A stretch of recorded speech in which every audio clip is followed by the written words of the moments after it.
හරි පුතේ. එහෙනම් අයබෝවන් අපි බැංකු සැසඳුම් කොටසේ පුතේ අවසාන කොටස දැන් සාකච්ඡා කරමු. ඒ තමයි පසුගිය විභාග ප්‍රශ්න සාකච්ඡාව.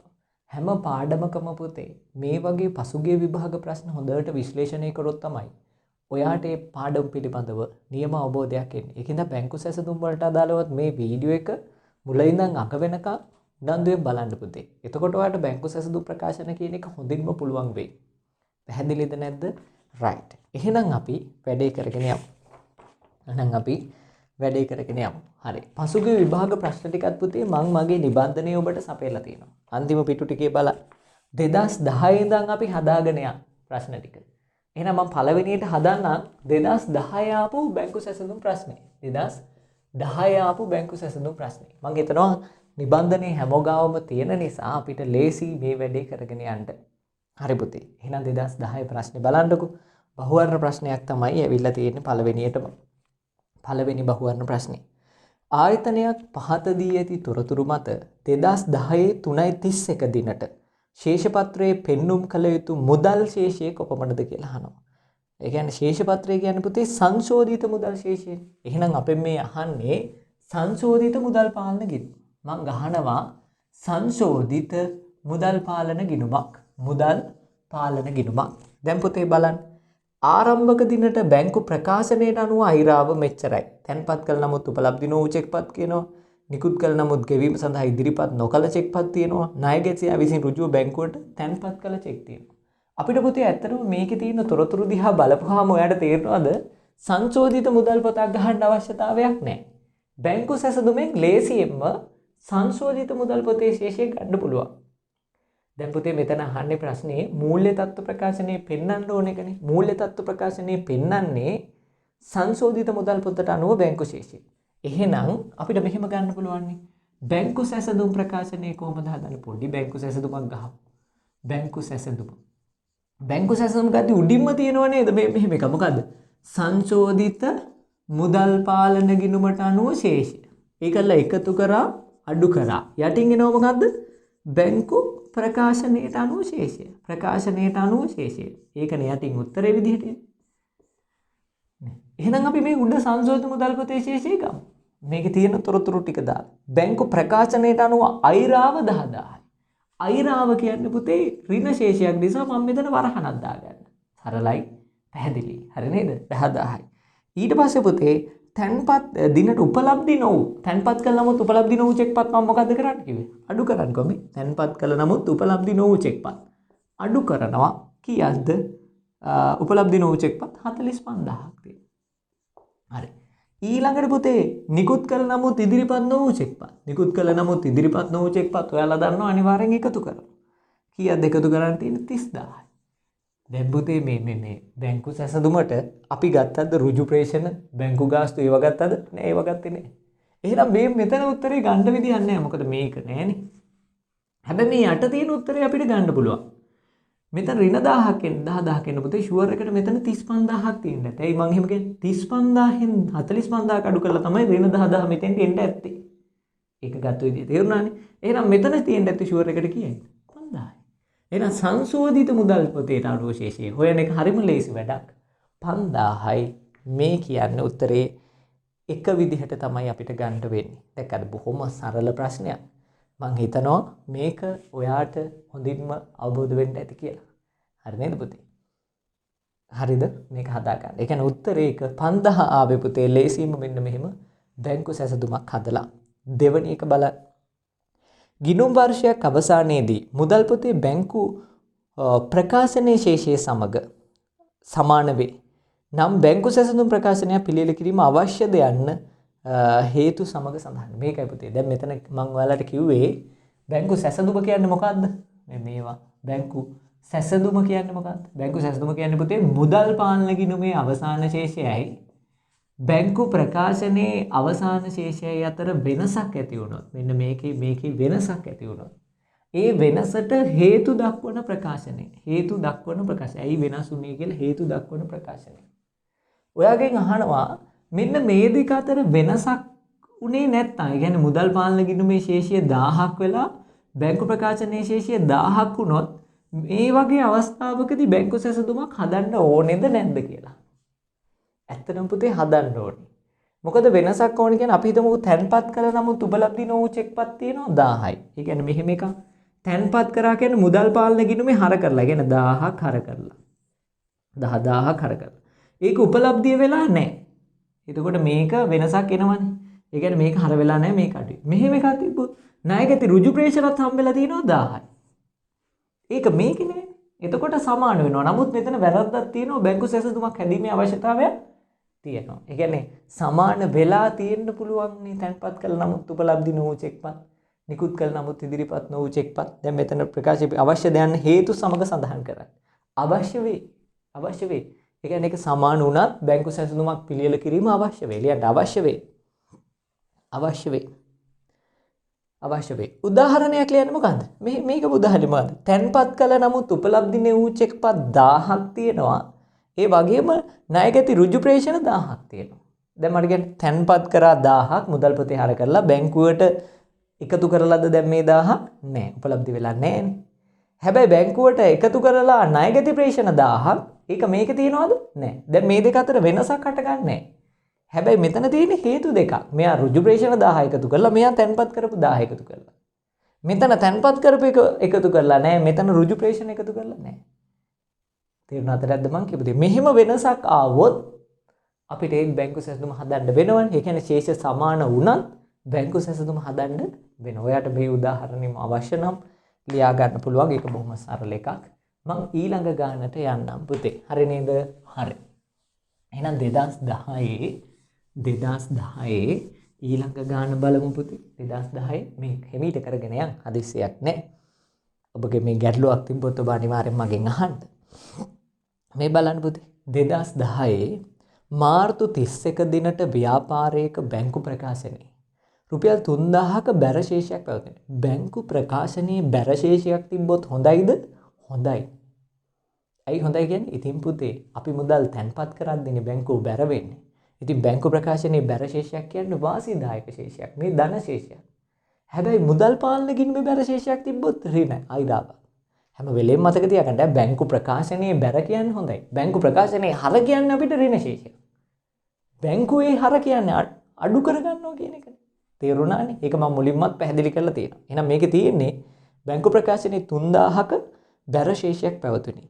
එදිනට මුදල් පොතේ සහ බැංකු ප්‍රකාශනයේ ශේෂයේ සංසන්දනයේදී පහත තොරතුරු අනාවරණය විය. හරි. ඔයාගේ අහනවා මාර්තු මාසයේ බැංකු සැසඳුම් විස්තරය අහනවා. අවශ්‍ය ගැළපුම් සිදු කිරීමට පෙර මුදල් පොතේ ශේෂය කීයද කියලා අහනවා. අගරු චෙක්පත් වාර්තා. මේකට අපිට ලේසිම ක්‍රමයක් තියෙනවා. පෙර එකයි බැංකු සැසඳුමයි නහන. එහෙනම් ඔයා හදන්න සංශෝධිත මුදල් පාලන ගිණුම මේක හදන්න. සංශෝධිත මුදල් පාලන ගිණුම. මුදල් පාලන ගිණුම. ඊළඟට හදන්න පුතේ බැංකු සැසඳුම් ප්‍රකාශනය. මෙන්න බැංකු සැසඳුම් ප්‍රකාශනය. මේක ගහ ගන්නකො. බැංකු සැසඳුම් ප්‍රකාශනය. මෙතන දානවා මොකද්ද? සංශෝධිත මුදල් පාලන ගිණුමට අනුව ශේෂය. ඒකලා එකතු කරා මේවා විවිධ ක්‍රම වලින් හදන්න තියෙනවා පුතේ. මම මේ අලුත් විෂය නිර්දේශයට අනුව ඔයාට ගැළපෙන විදිහට තමයි මේක හදලා තියෙන්නේ. හරි. සංශෝධිත මුදල් පාලන ගිණුමට අනුව ශේෂය, බැංකු ප්‍රකාශනයට අනුව ශේෂය. හරි. දැන් මේක හරි නේද? මේ ආකෘතිය පුතේ මුලින්ම ගහගන්න. යටින් එනවා බැංකු ප්‍රකාශනයට අනුව ශේෂය. යටින් මෙන්නේ මොකද්ද? බැංකු ප්‍රකාශනයට අනුව ශේෂය. බැංකු ප්‍රකාශනයට අනුව ශේෂය තමයි අපි යටින් දාන්නේ. හරි. මේ ආකෘතිය හදාගන්න. හදාගත්තා ජර්නල් සටහන අපි පස්සේ ලියමු. ඉස්සෙල්ලා මේක හදලා ඉමුකනේ. හදලා ඉවර වෙලා අපි ඊළඟට ජර්නල් සටහන් වලට යමු වෙලා ජර්නල් සටහන ලියාගෙන යන්නකෝ. ඉස්සෙල්ලා මේක ඔබ අවබෝධ කරගන්න. හරි. දැන් අපි කරගෙන යන්න. ආකෘතිය ගහගත්තානේ. හරි. 2010 මාර්තු 31 දිනට ව්‍යාපාරයේ බැංකු ප්‍රකාශනයේ 3000 දැන් මුදල් පාලන ගිණුමේ ශේෂය දීලා නැහැ. නමුත් බැංකු ප්‍රකාශනයේ ශේෂය දීලා තියෙනෝනේ. වාසිදායක ශේෂය මෙතන කීයයි කියලා දීලා තියෙන්නේ 3000යි. මම අවසාන ශේෂය දීලා තියෙන නිසා 3000යි කියලා ලිව්වා පුතේ. වෙනසක් නැහැ. හරිනේ? හරි. දැන් පළවෙනි එක. රුපියල් 80000ක තැන්පත් කළ චෙක්පත් උපලබ්ධි වී නොමැත. තැන්පත් කළ නමුත් උපලබ්ධි නොවු චෙක්පත්. සංශෝධිතයකට යනවද? නැත. බැංකු සැසඳුමට යනවා කොහොමද? අඩු කරනවා. මතකයි. තැන්පත් කළ නමුත් උපලබ්ධි නො වූ චෙක්පත් පුතේ මම අඩු කරනවා. කීයක්ද අඩු කරන්න තියෙන්නේ? 80000ක්. හරි. සැපයුම්කරුට අඩු කරා නේද? අඩු කරන්න. ඊළඟ එක. නිකුත් කළ නමුත් 30000ක චෙක්පත් බැංකුවට ඉදිරිපත් වී නොමැත. නිකුත් කළ නමුත් ඉදිරිපත් නොවූ චෙක්පත් මොකද්ද කරන්න කිව්වේ? එකතු කරනවා. දැන් ආයෙ හිතන්න දෙයක් නැහැ. දැන් මතකයි. නිකුත් කළ නමුත් ඉදිරිපත් නොවූ චෙක්පත් කීයක් තියෙනවද පුතේ? 30000යි. ඒක මම මෙතනින් එකතු කරනවා. වැඩේ හරිනේ? හරි. 30000ක් එකතු කරනවා. ඊළඟ එක බලන්න පුතේ. 30000ක් එකතු කරනවා.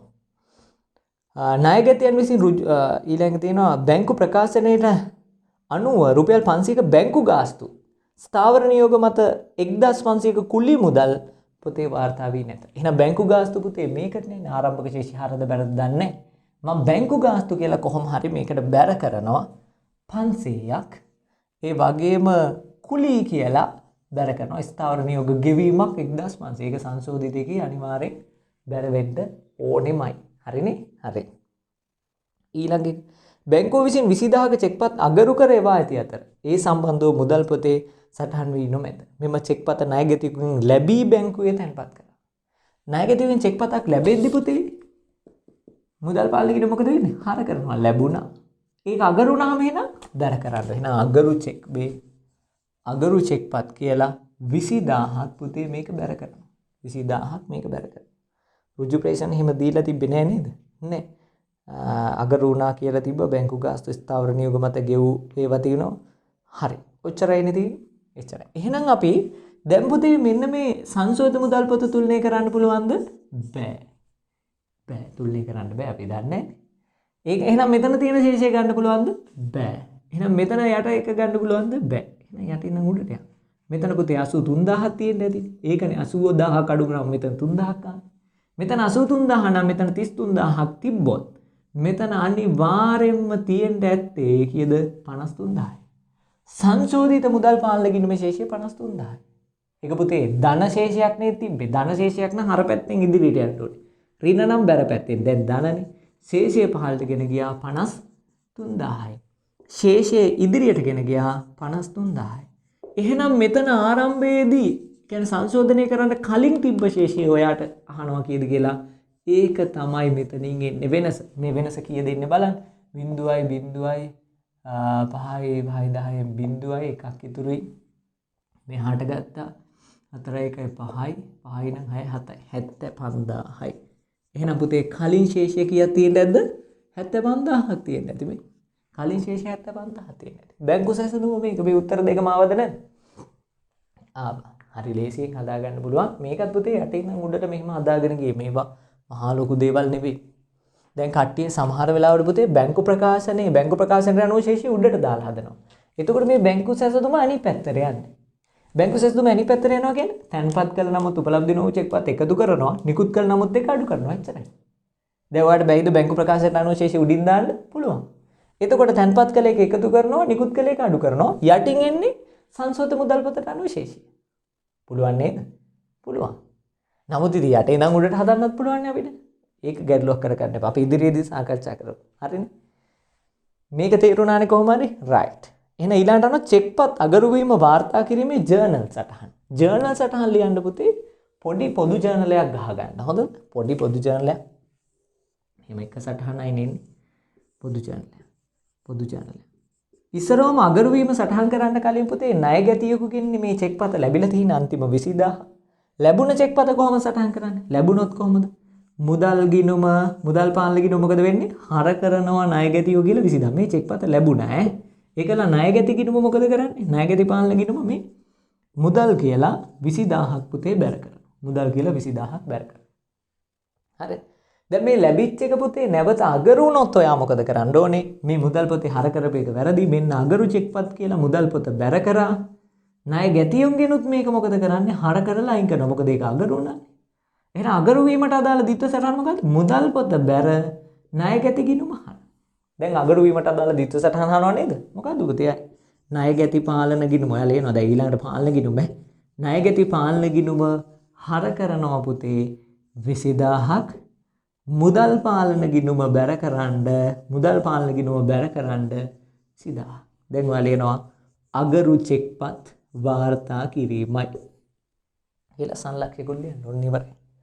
ඕක තමයි පුතේ 2010 දී අපිට ඇවිල්ලා තියෙන ප්‍රශ්නේ. 2011 දී ටිකක් අමාරුයි කියලා කියන ප්‍රශ්නයක් ඇවිල්ලා තියෙනවා. අපි බලමු ඉතින් අමාරුද කියලා. හරි. ඊට පස්සේ 2012 13 ඔය ආදී වශයෙන් අපි දිගටම සාකච්ඡා කරගෙන යමු. දැන් හරි. දැන් මේක කොහොම හරි හරිනේ. 2010 ප්‍රශ්නේ මම හිතනවා බැංකු සැසඳුම් ආශ්‍රයෙන් ආපු එක ඔයා විසඳ ගන්න ඇති කියලා. හරි නේද? හරි. එහෙනම් අපි ඊළඟ අවුරුද්දට යමු. මේක හරි. ඊළඟ අවුරුද්දට යමු. ඊළඟ අවුරුද්දේ පුතේ ඔයාට තියෙන්නේ මොකද්ද? ඊළඟ අවුරුද්ද බලන්න.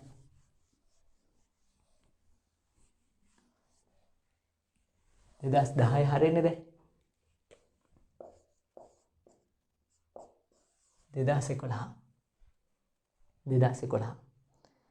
2011 අවුරුද්දේ විභාග ප්‍රශ්නේ බලන්න. හරි නේද? right. එහෙනම් මම 2011 ප්‍රශ්න හිමීට සාකච්ඡා කරගෙන යන්න. මොකද මේවත් අපි හොඳින්ම අවබෝධ කරගන්න ඕනේ. හරි. හැමෝම හදමුකෝ 2011 ප්‍රශ්නේ. 2011. ඔන්න 4 වෙනි ගාන කියලා තමයි ටියුට් එකේ තියෙන්නේ. ආයතනයක් විසින් සියලුම මුදල් ලැබීම් දිනපතා බැංකුගත කරන අතර සියලු මුදල් ගෙවීම් චෙක්පත් මගින් සිදු කරනු ලබයි. මාසයකට අදාළ තොරතුරු පහත දැක්වේ කියලා ඔයාලට දීලා තියෙනවා. ආරම්භක බැංකු ප්‍රකාශනයට හා මුදල් පොතට අනුව ශේෂ පිළිවෙලින් 10000ක් හා 25000ක් විය. එන ආරම්භක ශේෂ අතර වෙනසක් තියෙනවා. ලැබීම් ජර්නලේ හා මුදල් ගෙවීම් ජර්නලේ තියෙනවා. ලබා දුන් වට්ටම් පිළිබඳවත් තියෙනවා. මුදල් පොතේ ශේෂය හා බැංකු ප්‍රකාශනයේ ශේෂය අතර එකම මාසයේ අවසාන වන විට හොඳද? මුදල් පොතේ හා බැංකු ප්‍රකාශනයේ ශේෂය අතර වෙනසට එකම හේතුව අන්තිම ශේෂ දෙක වෙනසට එකම හේතුවේ බැංකු ප්‍රකාශනයේ දක්වා ඇති 10000ක බැංකු ගාස්තු පමණි. බැංකු ප්‍රකාශනයට අනුව මාසයේ අවසානයේ ශේෂය. බැංකු ප්‍රකාශනයේ අවසාන ශේෂය කීයද කියලා. එතකොට පුතේ අපි බැංකු ප්‍රකාශනයේ ශේෂය ලියමුකෝ මේ. බැංකු ප්‍රකාශනයට අනුව ශේෂය. මේ අපේ ශේෂය දාන්නේ නෑ පුතේ මේ බැංකු ප්‍රකාශනයේ ශේෂය.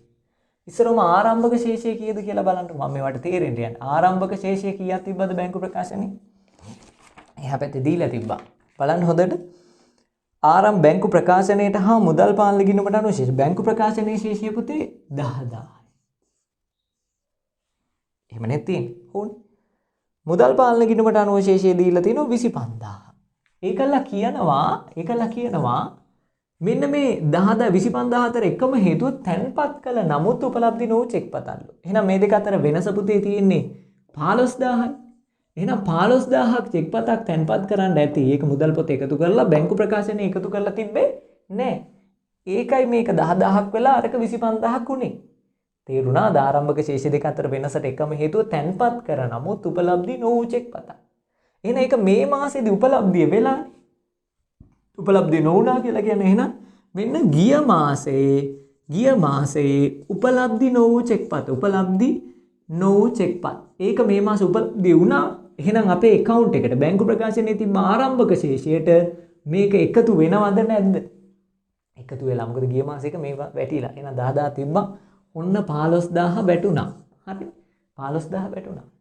ඒ කියන්නේ ගිය මාසේ තැන්පත් කළ නමුත් උපලබ්ධි නොවු චෙක්පතක් තිබ්බ 15000ක්. ඒක මේ මාසෙදි වැටුණා. වැටුණා නම් ආරම්භක ශේෂයට ඒක මොකද කරන්න ඕනේ? එකතු කරන්න ඕනේ. ඊට පස්සේ මේ මාසෙදි ලැබුණේවා බැංකුවට දාලා තියෙන ලැබිලා තියෙනවා 1,50,000. දැන් පුතේ මේකේ අන්තිමට කියනවා අවසාන දිනට මුදල් පාලනකින් මේ මාසේ අවසාන දිනට මේ මුදල් පාලනකින් මේ බැංකු ප්‍රකාශනයේ ශේෂය අතර එකම වෙනස උනේ බැංකු ගාස්තු විතරයි. ඒ කියන්නේ පුතේ මේ මාසේ ලැබුණු හැම චෙක්පතක්ම උපලබ්ධ වෙලා. මේ මාසේ නිකුත් කරපු හැම චෙක්පතක්ම බැංකුවට ඉදිරිපත් වෙලා. වෙනස වෙලා තියෙන්නේ බැංකු ගාස්තු විතරයි. මොකද බැංකු වෙනසක් තිබ්බනම් අපි කියනවා තැන්පත් කරන නමුත් උපලබ්ධි නොවු චෙක්පත් මෙච්චරයි, නිකුත් කරන නමුත් ඉදිරිපත් නොවු චෙක්පත් මෙච්චරයි කියලා වෙනසට හේතු කියන්න ඕනේ. මේක වෙනසට හේතුව දක්වන්නේ අර බැංකු ගාස්තුව විතරයි කියලා කියනවා නේද? එකම හේතුවේ බැංකු ප්‍රකාශනයේ දක්වා ඇති බැංකු ගාස්තුව පමණයි කියලා තියෙනවා. එහෙනම් මෙතන පුතේ මේ ලැබීම් ජර්නල් එකතුව පුතේ තැන්පත් කරපු හැම චෙක්පතක්ම බැංකුවට වැටිලාද නැද්ද? වැටිලා. එහෙනම් ආරම්භක ශේෂය 10000 තිබ්බා. ගිය මාසේ වැටෙන්න ඕන එක 15000ක් මේ මාසේ වැටුණා. ඒක එකතු කරා. ලැබීම් ජර්නලයේ තියෙන එකත් මේ බැංකු ප්‍රකාශනයේ ශේෂයට මොකද කරන්න ඕන 1,50,000ක් එකතු කරන්න ඕන. මොකද ඒක බැංකුවට වැටිලා එකතු කරා. ඊළඟට ගෙවීම් ජර්නලයේ තියෙන ටික ඔක්කොම බැංකුවෙන් අරන් ගිහිල්ලා ගෙවීම් ජර්නලයේ තියෙන එක සම්පූර්ණයෙන්ම මේකෙන් මොකද කරන්න ඕනේ පුතේ? අඩු කරන්න ඕනේ 90000ක්. හරි. 90000ක් අඩු කරන්න. මොකද බැංකුවෙන් සම්පූර්ණයෙන් ඒක අරගෙන ගිහිල්ලා. අපි අහන්න බැංකු ශේෂයෙන් ණයගැතියන්ට ලබා දුන් වට්ටම් බැංකු ප්‍රකාශනයට අදාළ නැහැ. වට්ටම් පුතේ බැංකු ප්‍රකාශනයේ වාර්තා කරන්නේ. ඒක අදාළ නැහැ. මාසේ අවසානයේ මුදල් පොතේ ශේෂය බැංකු ප්‍රකාශනයේ එකම වෙනස වූයේ බැංකු ගාස්තුවක් දැන් බැංකු ප්‍රකාශනයෙන් අඩු කරලාද නැද්ද? අඩු කරලා. එහෙනම් මෙතන මේ බැංකු ගාස්තු කියලාත් අඩු කරලා කීයද පුතේ? 10000. එහෙනම් අපිට අහන්නේ බැංකු ප්‍රකාශනයේ තියෙන අවසාන ශේෂය කීයද කියලා. දැන් අවසාන ශේෂය කීයක් තියෙනවද? 50000යි ලක්ෂයක් නේ අඩුවේ 10000ක් අඩු කරපුවාම ලක්ෂයක් අඩු වුණා 50000යි 60000යි 75000යි නේ 75000 75000 තියෙනව නේද? ඔව් බලන්න ඔව් 75000ද 70000ද 50000යි 60000 75000 තියෙනවා. මේ තමයි පුතේ බැංකු ප්‍රකාශනයට අනුව ශේෂය 75000 තියෙනවා. තේරුණාද අපිට? මේක පුතේ පළවෙනියට ගත්තා මම බැංකුවේ ආරම්භක ශේෂය ලිව්වා. ඊට පස්සේ ගිය මාසේ එකක් තැන්පත් වුණා කියනවා 15000. ගිය මාසේ උපලබ්ධි නොවු එකක් මේ මාසේ උපලබ්ධි වුණා. ඊට පස්සේ මේ ලැබීම් ජර්නල් එකතුව ගත්තා. මොකද ඔක්කොම බැංකුවට වැටිලා තියෙනවා. ඒක බැංකුවට එකතු කරා. ඊට පස්සේ බැංකුවෙන් අඩු කරා ගෙවපු ඒවා. බැංකු ගාස්තුත් අඩු කරා. ඊට පස්සේ බැංකුවේ ශේෂය මෙච්චරක් තියෙනවා. මුදල් පොතේ ඉතින් මේක නැතුව එන 65000ක් ඇති. 65000 නෙවෙයි 85000ක් ඇති. ඇයි ඒකේ බැංකු ගාස්තු අඩු කරලා නැහැනේ. තේරුණා නේද? එහෙනම් මේකේ උත්තරේ අනිවාර්යෙන් වෙන්නේ පුතේ 5. මම හිතනවා ඔයාලා පස්වෙනි එකට ඉර ගහන්න ඇති කියලා හරියටම. හරි නේද? right. ඊළඟට ටිකක් අමුතු ගාණක් තියෙනවා. හරි. මේක හරිනේ. ඊළඟට 2011 පුතේ ටිකක් අමුතු ගාණක් තියෙනවා. මේ අමුතු ගණනුත් අපි හදන්න එපානේ. ඒ අමුතු ගාණත් හදමු බලන්න. මොකද්ද බලන්න මේ මේව පටල ගන්න එපා. හොඳට තියරි දැනුමෙන් මේ වගේ ප්‍රශ්න වලට උත්තර ලියා ගන්න. හරි. ඊළඟ පුතේ පහත සඳහන් තොරතුරු සමාගමකට අදාළ වේ. දැන් ඔන්න සමාගමක තොරතුරු තියෙනවා 2011 3:31 දිනට ණය ගැතියෝ බැංකුවේ ඇති මුදල් වාහන අලුත් වැඩි වියදම් සඳහා වෙන් කිරීම බොල් ණය අඩමාන ණය ඔය ආදි වශයෙන් තියෙනවා. අපිට කියනවා බැංකු සැසඳුම් ප්‍රකාශනය හදන්නලු. බැංකුවේ ඇති මුදලුත් තියෙනවා. බැංකු සැසඳුම් ප්‍රකාශනය හදන්නලු. ලෙජර් ගිණුම් ශේෂයන් ගැලපීමට අවශ්‍ය ජර්නල් සටහන් ලියන්නලු. ශේෂපත්‍ර උද්දෘත දක්වන්නලු. එහෙනම් පුතේ මම පළවෙනියට බැංකු සැසඳුමක් ගහන්න. මේක මං පහසුව සඳහා පුතේ අපේ දැන් අලුත් විෂය නිර්දේශයේ සංශෝධිත මුදල් පාලන ගිණුම හදලා හදන්න තියෙන නිසා මම මුලින්ම ගහන්න මොකද්ද? සංශෝධිත මුදල් පාලන ගිණුම. හරි. ඒ කරලා මේකෙන් එන ශේෂය දාලා මම බැංකු සැසඳුම හදන්න. මේ බලන්න. බැංකු සැසඳුම් ප්‍රකාශනය. මේක නම් ගැළපිලිත් පොඩ්ඩක් තියෙනවා. ඉතින් ගැළපිලි තේරෙන්නේ නැත්නම් ගණන් ගන්න එපා පුතේ. මොකද ගැළපිලි පාඩම ඉදිරියේදී අපි සාකච්ඡා කරනවා. දැන් බලමු බැංකු සැසඳුම් කොටස තේරෙනවද කියලා. මේකේ තියෙන පුතේ උඩින්ම සංශෝධිත මුදල් පාලන ගිණුම. හරිද? මේකට එකතු කරා කියලා තියෙනවා. පුල් කීපයක් ඉඩ ඉතුරු කරලා අඩු කරා කියලා තියෙනවා. යටින් එනවා බැංකු ප්‍රකාශනයට අනුව ශේෂය. හරි. ඒව ගැටලුවක් නැහැ. ඊට පස්සේ අපිට මේකේ පොදු ජර්නලයකුත් හදන්න කියනවානේ. මොකද මේකේ ගැලපුම් සටහනොත් අපිට දාන්න කියනවානේ. ඒකද මම පොඩි පොදු ජර්නලයකුත් ඊළඟට ගහ ගන්න. පොදු ජර්නලයකුත් ගහ ගන්නම් මේකේ ඊළඟට අහන නිසා. ශේෂපත්‍ර උද්දෘත අහනවා. ඒකටත් පුතේ ශේෂපත්‍ර උද්දෘත කියන්නේ මූල්‍ය තත්ත්ව ප්‍රකාශනයනේ. මම මෙහෙම එකක් ගහ ගන්නම්. පස්සේ අපි ජංගම නොවන විදියට දාමු. මූල්‍ය තත්ත්ව ප්‍රකාශනය. උද්දෘත විතරයි ඉල්ලන්නේ. තනිකර ශේෂපත්‍රයක්ම අපිට හදන්න කියන්නේ නැහැ. මේක දල වශයෙන් පුතේ මෙහෙම ආකෘතිය මුලින්ම හදාගන්න. මේ ගන්න හදන්න කලින් මේ ආකෘතිය හදාගන්න. ආකෘතිය හදලා අපි වැඩේට බහිමු. ආකෘතිය හදලා අපි වැඩේට බහිමු. අපිට හරිද ආකෘතිය හදාගත්තද? මේ ආකෘතිය ගහගත්තන්නේ. හරි. එහෙනම් අපි වැඩේට බහිමු. අපිට පුතේ මේ ගානේ දැන් බලන්න අවසාන ශේෂ ටික දීලා තියෙනවා. ඒ ශේෂ ටික දාලා අපිට ඕන මූල්‍ය තත්ත්වය පටස් ගාලා හදන්න පුළුවන් කියලා හිතෙන්න පුළුවන්. හැබැයි මේකේ ගැළපිලි ටිකක් තියෙනවා. ඒ ගැළපිලි ටික කරලා ඉවර වෙලා තමයි අපි මූල්‍ය තත්ත්ව ප්‍රකාශනය හදන්න ඕනේ. එහෙනම් අපිට දැම්ම ණය ගැතියෝ ගන්න බෑ. බැංකුවේ ඇති මුදල් තියෙනවා ඒක ගන්න බෑ. හැබැයි මේ මුදල් පොත සංශෝධනය වෙනවා. එහෙනම් බැංකුවේ ඇති මුදල් කියන්නේ පුතේ මුදල් පාලන ගිණුමේ ශේෂය. ඒක මම මෙතෙන්ට දාගන්නම් 50යි. අපි අවශ්‍ය වුණොත් මේක සංශෝධනය කරමු. හරිද? වාහන අලුත් ඇඩියා වියදම් කියලා එකක් තියෙනවා. අලුත් ඇඩියා වියදම් සඳහා වෙන් කිරීමක් තියෙනවා. බොල් ණය තියෙනවා 25ක්. අඩමාන ණය වෙන් කිරීම 25ක් තියෙනවා ශේෂයේ බැරට. කුලී වියදම් තියෙනවා 165ක්. කුලී වියදම් කියලා 165ක් මුදලින් ගෙවපු එක වෙන්න ඇති. හරි. අපි එහෙනම් දෙවනි තොරතුර බලමු. දෙවනි එකේ ඉඳන් කරගෙන යමු. වාහන අනතුරකට පත් වී තිබූ අතර ඒ සඳහා ඇස්තමේන්තු මත පදනම් අලුත් වැඩියා වියදම් සඳහා 120ක් උපචිත කරන ලදී. මේ කියන්නේ පුතේ වෙන් කිරීම. වෙන් කිරීමක් කියලා කියන්නේ අනාගතයේදී පෙනෙන වියදමක් පුතේ අපි කල්තියා හඳුනාගෙන ඒ සඳහා වෙන් කිරීමක් කරනවා. මේක කරන්නේ ගිණුම් කරන සංකල්ප ඔබට මතක නම් අපේ පන්තිවල උගන්ලා තියෙනවා. නමුත් ඔබ සංකල්ප කලබල වෙන්න එපා මම කියලා දෙන්න. තියෙනවා ආරක්ෂණ සංකල්පය කියලා සංකල්පයක්. ආරක්ෂණ සංකල්පයෙන් කියන්නේ පුතේ අනාගතයේදී යම්කිසි කියන්නේ ආදායමක් හඳුනගද්දී නම් ආදායම සත්‍ය වශයෙන්ම සිදු වුණාට පස්සේ හඳුනගන්න. ඒ කියන්නේ ආදායමක් වෙනකම්ම ඉන්නෝ ඒ ආදායම හඳුනගන්න. හැබැයි වියදමක් හඳුනගද්දී පුතේ ඒ වියදම වෙන්න කලින් අපි හඳුනගන්නවා. ඔන්න අලුත් වැඩියා වියදමක් එනවා. එහෙනම් අපි වියදම 120ක් වෙයි. ඇත්තටම වෙලා නැහැ. අපි කලින් වියදම මෙච්චරයි කියලා හඳුනගන්නවා. දැන් ෂේවීම් බලන්නකෝ.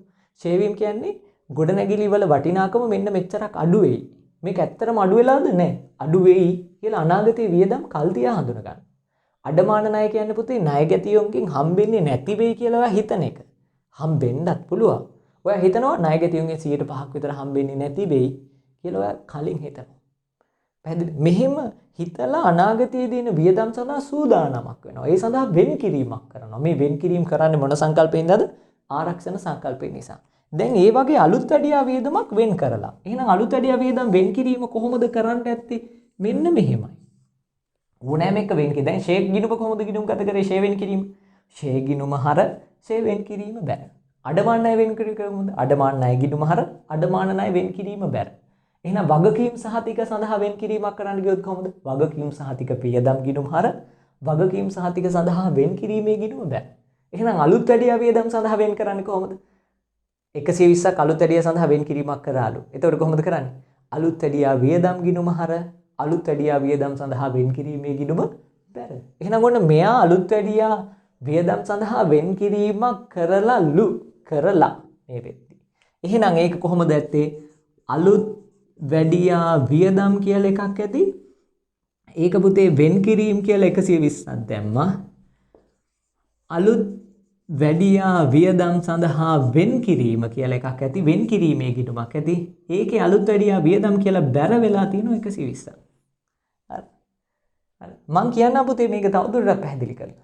දැන් මේ අලුත් වැඩියා වියදම් ගිණුම යන්නේ ඔයාලට මතක නම් අර ආදායම් ප්‍රකාශන හදනව මතකද? ඒ ආදායම් ප්‍රකාශනයේ තියෙනවා විකුණුම් වලින් ඔන්න විකුණුම් පිරිවැය අඩු කරලා. ඊට පස්සේ පුතේ තියෙනවා මේක දැන් ඉදිරියේදී කරපු නැති අයට කරනවා. හොඳද? පරිපාලන වියදම් බෙදා හැරීමේ වියදම් තියෙනවා මතකයි නේද? මේකේ අලුත් වැඩියා වියදම් කියන්නේ පරිපාලන වියදමක් වෙනත් වියදමක් කියලා හිතන්න. වාහන අලුත් වැඩියා වියදමක් නිසා සමහර විට මේක බෙදා හැරීමේ වියදමක් වෙන්නත් පුළුවන්. මම වෙනත් වියදම් විදිහට ගන්නම්කෝ. වෙනත් වියදම් විදිහට 120ක් ඔයා දැන් දාලා තියෙනවා වියදමක් විදිහට. අරක මූල්‍ය තත්ත්ව ප්‍රකාශනයේ අලුත් වැඩියා වෙන් කිරීම ජංගම වගකීමක් විදිහට දාලා තියෙනවා. මේක මුදලින් ගෙවලා නැහැ තාම. වෙන් කිරීමක් තමයි කරලා තියෙන්නේ. වියදමක් විදිහට දාලා ජංගම වගකීමක් විදිහට දාලා තියෙනවා. හරිද? හරි. ඔන්න වෙන් කිරීම කරා. ඊළඟට මේක බලන්න. උපචිත කරලාදී වෙන් කරලාදී 2011 අප්‍රේල් මාසයේදී අලුත් වැඩියා සඳහා ගෙවන ලද සත්‍ය වේදම ඔන්න සත්‍ය වේදමක් දරලා තියෙනවා දැන් 110යි. 120ක් වෙන් කරාට ඇත්තටම ඔයාට වියදම ගිහිල්ලා තියෙන්නේ 110යි. එතකොට මේ වියදම යද්දි ඔයා කරන්න ඕනේ අර වෙන් කිරීමට ගලපන්න ඕනේ. පැහැදිලිද? දැන් මුදල් පොත බැර වෙනවා. හරි. මුදල් පොත බැර වෙනවනේ. දැන් වෙන් කිරීම පුතේ 110යි. එතකොට වෙන් කිරීම 110යි නම් ඔයා කොහොමද මේ වෙන් කිරීම ගිණුම්ගත කරන්න ඇත්තේ? ඒක වෙන් කිරීම කියලා අපි සාමාන්‍යයෙන් ඒ වෙන් කිරීම දැන් ඉවරයි අතර මේකේ. වෙන් කිරීම සම්පූර්ණයෙන්ම සාකච්ඡා කරලා ඉවර නිසා වෙන් කිරීම පුතේ මුදල් පොත බැර. මම කියන දේ තේරෙනවද? මුදල් පාලන ගිණුම බැර කරනවා. ඇයි වෙන් කිරීමක්නේ? මුදල් පාලන ගිණුම බැර කරලා අර වෙන් කිරීමේ ගිණුමට හර කරනවා මුදල් කියලා කීයක් ගෙව්වද? 110ක්. 120ක් වෙන් කරා. හැබැයි 110ක් මුදල් ගෙව්වා. එහෙනම් මුදල් පාලන ගිණුම බැර වෙන් කිරීමේ ගිණුම හර. තේරුණාද නැද්ද? ඊට පස්සේ පුතේ මෙතන දැන් 110යි දැන් මේ ගිණුම තුලණය වෙලා යන්න ඕනේ. මේක ඉදිරියට යන්නේ නැහැ. වෙන් කිරීම දිගටම කරන්නේ නැහැනේ. මෙතන 120ක් තියෙනවා. මෙතන 120ක් තියෙනවා. මෙන්න මෙතන 10ක වෙනසක් කොහෙටද මාරු වෙන්නේ? ලාභාලාභ ගිණුමට මාරු වෙනවා. ලාභාලාභ ගිණුමට මාරු වෙනවා කියන්නේ පුතේ අලුත් වැඩියා සඳහා වෙන් කිරීමේ ගිණුම හර ලාභාලාභ ගිණුම බැර. ලාභාලාභ ගිණුම බැර කියන්නේ අර වෙනත් වියදම් විදිහින් අලුත් වැඩි වෙන් කිරීම අදි වෙන් කිරීම. ඒ කියන්නේ අලුත් වැඩියා වියදම් අදි වෙන් කිරීම. ඒ කියන්නේ වැඩියෙන් වෙන් කරලා 10ක් කියලා මෙන්න මෙහෙම අර වියදම් වලින් අඩු කරලා පෙන්නනවා. වියදම් වලින් අඩු කරලා පෙන්නනවා. වැඩියෙන් වෙන් කරා ඉස්සෙල්ලා 120 දැම්මා. දැන් 20ක් 10ක් අඩු කරලා පෙන්නනවා අදි වෙන් කිරීම කියලා. එතකොට 110 ගානට මෙතෙන්ට සෙට් වෙනවා. තේරෙනවද මං කියපු දේ? එතකොට මේ වෙන් කිරීම නැවත මුදල් දැන් වෙන් කිරීම කරලානේ අපිට කියන්නේ මේ සත්‍ය වියදම 110 ගිණුම් ගත කරන්න. මුලින්ම මොකද කරන්නේ? මුදල් දරන නිසා මුදල් ගිණුම බැර කරා 110ක් අලුත් වැඩියා සඳහා වෙන් කිරීමේ ගිණුම හර. වෙනදනම් අලුත් වැඩියා වියදම් ගිණුම හර කරා. තේරුණාද? ඒක මම ජර්නල් සටහන් ලියන්න. ඔන්න පළවෙනි එකේ ජර්නල් සටහන්. වෙන් කිරීම. හොඳද? මුදල් පොත බැරමේ අලුත් වැඩියා සඳහා වෙන් කිරීමේ ගිණුම පුතේ හර කරනවා 110. දැන් මම මුල ඉඳන්ම කිව්වේ නෑ. හොඳද? මුල වෙන් කරලා තිබ්බා. ඊට පස්සේ මේ 110 තමයි මේ හදන්නේ. 110 වෙන් කිරීම දානවා අලුත් වැඩියා වියදම් ගිණුම හර අලුත් වැඩියා සඳහා වෙන් කිරීම බෑ. ඊට පස්සේ ඒකට වියදම දරනවා. ඒ අදාළ වියදම මුදල් පොත බැර කරා අලුත් වැඩියා සඳහා වෙන් කිරීමේ ගිණුම හර කරා. වෙනස වෙන් කිරීමේ ගිණුමෙන් මාරු වෙන්නේ ලාභාලාභ ගිණුමට. සමහර විට මේක බැර පැත්තෙන් මාරු වෙනවා. එතකොට වියදමක් විදිහට ලියනවා. හර පැත්තට આવොත් ඒක වියදම් විදිහට ලියන්නේ. හැබැයි වියදම් වල වරහන් දාලා. අර ඔයාලට මතක ඇති අඩමාන අය අදි වෙන් කිරීම වරහන් දාලා ලියනවා. ඕක මම ගැළපිලි යටතේත් කියලා දීලා තියෙනවා මතක ඇති. දැන් මේකේ පුතේ මේ අලුත් වැඩියා සඳහා වෙන් කිරීමේ ගිණුම හර මුදල් ගිණුම බැර. මුදල් ගිණුම බැර කරන්න 110. ඒකල මෙතන සල්ලක්ෂයක් ලියන්න අලුත් වැඩියා සඳහා දරන වියදම් මුදලින් දරූ වියදම ගිණුම්ගත කිරීමයි. අලුත් වැඩියා සඳහා මුදලින් දරූ වියදම ගිණුම්ගත කිරීම. මුදල් පොත බැර අලුත් වැඩියා සඳහා වෙන් කිරීමේ ගිණුම හර. හරි. මේක තව ක්‍රමයක් තියෙනවා මම කියලා දෙන්නම් හරිද? 110 නැත්නම් මේක අපිට වෙන් කිරීම කියලා මෙහෙම ශේෂය 15ට ගෙන ගියා කියලා ගන්නත් පුළුවන්. කියන්නේ 110ක් ශේෂය 15ට ගෙන ගියා බැර පැත්තෙන් මෙහෙම ඉදිරියට එනවා 110. ඒකල මේකේ වෙනස 10 ආයේ ලාභාලාභ ගිණුමට මාරු වෙනවා. මම මේ වෙන විදිහ කියන්නේ. ඊළඟට මේකේ පුතේ වෙනස ලාභාලාභ ගිණුමට මාරු වෙනවා. ඒක කොහොමද? අලුත් වැඩියා සඳහා වෙන් කිරීමේ ගිණුම හර කරනවා 10ක්. ඒ කරලා ලාභාලාභ ගිණුම බැර කරනවා 10ක්. එතකොට තියෙනවා අලුත් වැඩියා වියදම් සඳහා අදි වෙන් කිරීම ගිණුම්ගත කිරීමයි. අදි වෙන් කිරීම ගිණුම්ගත කිරීම. අලුත් වැඩියා සඳහා අදි වෙන් කිරීම ගිණුම්ගත කිරීමයි. අදි වෙන් කිරීම ගිණුම්ගත කිරීම. ඒ පුතේ වියදම දැරුවා නම් මුදලින් ගෙව්වා නම් අපිට අහන්නේ අප්‍රේල්නේ නේද? මේක දිනේ සඳහන් කරලා නැහැනේ 3:31 බැංකු සැසඳුම නම් හදන්න කියන්නේ 3:31ට ශේෂපත්‍ර උද්ෘත පෙන්නන්න කියන්නේ මම මේ ජර්නල් සටහන් පුතේ මෙතන ලිව්වේ ඔන්න වෙන් කිරීම හරිද මෙහෙම ලියන්න පුළුවන් තව ක්‍රමයක් තියෙනවා මම කියන්න දැන් 3:31 දිනට වෙන් කිරීම ජර්නල් සටහන අහලා තියෙනවා නම් 3:31 දිනට අපි කොහොමද මේක කරන්නේ මේක හරිනේ අලුත් වැඩිය සඳහා වෙන් කිරීම හර ලාභාලාභ ගිණුම බැර මම මේවා පුතේ ගැළපිලිවලදී හවුල් ව්‍යාපාර කරද්දී තනි පුද්ගල ව්‍යාපාරවල අවසාන ගිණුම් හදද්දී කියලා දෙන්න. මේකේ තව ක්‍රමයක් තියෙනවා පුතේ. ඒ ක්‍රමය තමයි මෙහෙම. දැන් මෙහෙම එකක් තියෙනවානේ. දැන් අලුත් වැඩියා වියදම් ගිණුම හර අලුත් වැඩියා වෙන් කිරීමේ ගිණුම තියෙනවා. දැන් මේක අප්‍රේල් මාසෙදී දරනවා නම් හරිද? මේකේ ඔන්න අලුත් වැඩියා සඳහා වෙන් කිරීම කියලා ලියනවා. එතකොට ආරම්භක ශේෂය තියෙනවා 120ක්. මෙයා කියනවා සත්‍ය වශයෙන් දරන්න වෙන්නේ 110යි. මේක දැන් මාර්තු මාසයේදී නෙවෙයිනේ දරන්නේ. අප්‍රේල් මාසයේදීනේ. එහෙම මාර්තු 31 දිනට බැලුවොත් ඔයා මෙහෙම තුලනය කරලා ශේෂය පහළට ගෙන ගියා කියලා 110ක් දානවා. ශේෂය ඉදිරියට ගෙන ගියා කියලා 110ක් දානවා. ඒ කියන්නේ තාම මේක ගෙවලා නැහැ මුදලින්. මුදලින් ගෙවලා නැහැ. ඊළඟ මාසෙදි ගෙවනවා. ඊළඟ මාසෙදි ගෙවනවා කියලා තහවුරු කරගත්තා. ඒ කරලා මෙතන මේක තුලනය කරනවා මේ 120යි 120යි. ඒ කරලා අර 10 ඒතර කලින් වගේමයි මොකද කරන්නේ? ලාභාලාභ ගිණුමට මාරු කරනවා. ලාභාලාභ ගිණුම. ඒ කියන්නේ මේක තාම මුදලින් ගෙවලා නැත්තම්. දැන් මුදලින් ගෙවුවා නම් අපිට මේ විදිහට මුදල් ගෙවලා ලාභාලාභ ගිණුමට මාරු කරනවා. දැන් කොහොම හරි ලාභාලාභ ගිණුමට මාරු වෙන්නේ 10යි. තේරුණාද? මේක විතරක්ම එතකොට මේකට අනුව නම් මේක විතරයි ගහලා මොකද්ද වෙන්නේ? අලුත් වැඩියා වේදම් සඳහා වෙන් කිරීමේ ගිණුම හර 10යි ලාභාලාභ ගිණුම බැත් 10යි. මේක මං සටහන් කරේ පුතේ මුදල් ගෙව්වා කියලා ඔබට අවබෝධ කිරීම පිණිස. වැඩේ තේරුණා නේද? මේවා ගැළපෙලි. මේක බැංකු සැසඳුම් ප්‍රකාශන වලට නම් අදාළ නැහැ. නමුත් මං ගානේ තිබ්බ නිසා තමයි ඔයාලට මම මේක කියලා දුන්නේ. මේවා ඉදිරියේදී වඩාත් හොඳින් විස්තරාත්මකව සමාගම් ගිණුම් කරන්නේදී එහෙම මේවා ගොඩක් අපි සාකච්ඡා කරගෙන යම් පුතේ වෙන් කිරීම. හරි නේද? වෙන් කිරීම කියලා වෙනම ප්‍රමිතියක් තියෙනවා. ඒක LKS 37. ඇස්තමේ ප්‍රතිපාදන අසම්භාව්‍ය වගකීම් හා බැරකම් කියලා ප්‍රමිති කතා කරද්දී මම මේවා සුපිරියටම කොට දාලා දෙන්නම්. හරිනේ? right. ඊට පස්සේ ඊළඟ ගැලපිල්ල බලන්න. 3. දැන් මේක හරි නේද? අවබෝධයක් ආවා. මම මේක මකන්නම් ඈ. හරි. ඊළඟ එක බලන්න. ඊළඟ එකේදී මාර්තු මාසයේ බැංකු ප්‍රකාශනයේ පෙන්눔 කරන එතෙක් ලෙජ්ජර් ගිණුම් වල ගැලපුම් නොකරන ලද අයිතම්. ගිණුම් වල ගලපලා නැති ඒවා අපි බලමු. වාහන අලාභය වෙනුවෙන් වූ රක්ෂණ ඉල්ලීම සඳහා ඍජු ප්‍රේෂණය 100යි. ඒ කියන්නේ රක්ෂණ වන්දිය ලැබිලා බැංකුවට ඒක ගිණුම් ගත කරලා නැහැ. එහෙනම් මේ ඍජු ප්‍රේෂණ තියෙනවා පුතේ 100ක්.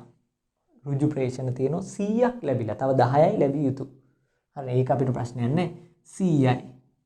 ඍජු ප්‍රේෂණ මෙන්න තියෙනවා 100ක්. ඒක සංශෝධිත මුදල් පාලන කිනුවේ මොකද කරන්නේ? 100ක් විදිහට පුතේ හර කරනවා. ඒ ඉතින් ලැබිලානේ බැංකුවට. ඒක හර. ණයගති ඍජු ප්‍රේෂණ තියෙනවා 50. ණයගති ඍජු ප්‍රේෂණ බලන්න මේ. ණයගති රුජු ප්‍රේෂණ ණයගතියෝ කියලා 50ක් මේකට හර වෙලා තියෙනවා. ඒවා ගිණුම්ගත වෙලා නැහැ. ණයගති රුජු. ඒ කියන්නේ ණයගතියෝ 500ක් හිටියට පුතේ උතනින් 50ක් අඩු වෙන්න ඕනේ. මොකද රුජු ප්‍රේෂණ ලැබුණා. ඊට පස්සේ මාසික කුලී සඳහා කර නිත්‍ය නියෝග ගෙවීම 15යි. කුලී ගෙවීම තිබිලා තියෙනවා 15ක්. ඒක පුතේ බැර. නිත්‍ය නියෝග කියන්නේ ස්ථාවර නියෝග ගෙවීම. ඔයාලා දන්නවා සංශෝධිත මුදල් පාලන ගිණුමට එන්නේ. බැංකු ගාස්තු 5යි. ඒකත් මේකට බැර කරනවා. බැංකු ගාස්තු කීයද? 5යි. බැංකු ගාස්තු 5යි. හරිනේ? ඒවා සරලයි. බැංකු සැසඳුම් ලේසි. ඊට පස්සේ 2011 3.31 දිනට උපලබ්ධි නො වූ චෙක්පත් හා ඉදිරිපත්. ඔයා දන්නවා තැන්පත් කළ නමුත් උපලබ්ධි නො වූ චෙක්පත් අනිවාර්යයෙන්ම මොකද කරන්නේ? අඩු කරන්න ඕනේ. කීයක් තියෙනවද පුතේ තැන්පත් කළ නමුත් උපලබ්ධි නො වූ චෙක්පත්? 80යි. ඊට පස්සේ නිකුත් කළ නමුත් ඉදිරිපත් නො වූ චෙක්පත් තියෙනවා. නිකුත් කළ නමුත් ඉදිරිපත් නො වූ චෙක්පත් කීයක් තියෙනවද පුතේ? බලන්න මෙන්න 80ක් තියෙනවා 35ක් තියෙනවානේ. නිකුත් කළ නමුත් ඉදිරිපත් නො වූ චෙක්පත් 35යි. හරි. ඊට පස්සේ සෑම මාසයක් අවසානයේම ණයගති ශේෂය මත 10%ක් අඩමාන ණය වෙන් කරයි. අඩමාන ණය වෙන් කරයි. ඒකෙත් අපිට ලෙජර් ගිණුම් සටහන් කරන්න කියනවත් දන්නේ නැහැ. එහෙනම් සෑම මාසයකම අවසාන ණයගති ශේෂය මත. දැන් ණයගති අවසාන ශේෂය කීයක් තියෙනවද? 500ක් තියෙනවා. ඇයි මේකේ උඩින් දීලා තියෙන්නේ? හැබැයි මෙතන පුතේ මේ 500 තුල අර ණයගතිය කෙලින්ම බැංකුවට දාපු 50 වාර්තා කරලාද නැහැ. එහෙනම් ණයගතිය මුදල් දුන්නොත් තව 50ක් මෙතනින් අඩු කරනවා. එහෙනම් ඇත්තටම අවසාන ණයගතිය ඉන්නේ කීයද පුතේ? 450යි. මේ 450ට 100ට කීයක් බලන්න ඕනේද? 5ක් අඩමාන ණය වෙන් කරනවා. එහෙනම් පුතේ අඩමාන ණය ප්‍රමාණය කොච්චරක් වෙන් කරන්න ඕනේද? මෙතන 22.5 කියන්නේ 22500ක්. හොඳද? උතන දහස් වලින්නේ 450ට 100ට 5 කියන්නේ 22.5. මම දහස් වලින්ම හදන්නනේ කමන්නේ. 22.5ක් අඩමාන ණය වෙන් කිරීමක් කරන්න ඕනේ. ඒකල සුද්ධ ණයගතියෝ ගන්න ඕනේ. දැන් බලන්න කලින් අඩමාන ණය කීයක් වෙන් කරලා තියෙනවද? 25ක් වෙන් කරලා තියෙනවා. 25. එහෙනම් අඩමාන ණය අදි වෙන් කිරීමක්ද ඌණ වෙන් කිරීමක්ද? 22.5 යෝනේ. නමුත් 2.5ක් වැඩියෙන් වෙන් කරලා. අදි වෙන් කිරීමක් නම් ඌණ වෙන් කිරීමක් නම් පුතේ මේවා ගැළපිලිවල කියලා දෙන්නගේ. අඩමාන ණය ගිණුම හර කරලා අඩමාන ණය වෙන් කිරීම බැර කරනවා. අදි වෙන් කිරීමක් නම් අඩමාන ණය වෙන් කිරීමේ ගිණුම හර කරනවා 2.5ක්. අඩමාන ණය ගිණුම බැර කරනවා පුතේ 2.5ක්. මෙන්න අඩමාන ණය අදි වෙන් කිරීම ගිණුම්ගත කිරීමයි. අඩමාන ණය අදි වෙන් කිරීම. දැන් පුතේ මේකට කියන්නේ හානි කරන අලාභ සඳහා ඉඩ හැරීම. මේ අලුත් ගැළපිලි සියල්ල ඔයාලට මම ගැළපිලි මූල්‍ය ප්‍රකාශන හදද්දි කියලා දෙන්නම් හානි කරන අලාභ ගැළපීම කොහොමද වෙන්නේ. සමාගම් කරද්දි මේ ගැළපිලි සියල්ල ඔයාට බොහොම පිළිවෙලට හිමීට සාකච්ඡා කරලා දෙන්නම්. මොකද පුතේ මුලින් හොඳට අවබෝධ කරගන්න එපා. ඊට පස්සේ තමයි ගණන් හදාගෙන යන්න ඕනේ. මේක වෙන් කර අදි වෙන් කිරීම ওই විදිහට ගැලපුවා. හරි. අන්තිමට තියෙනවා 2011 මාර්තු මාසයේදී සමාගම වෙනුවෙන් අධ්‍යක්ෂකවරු 135ක ගමන් වියදම් සඳහා වැය කර ඇත.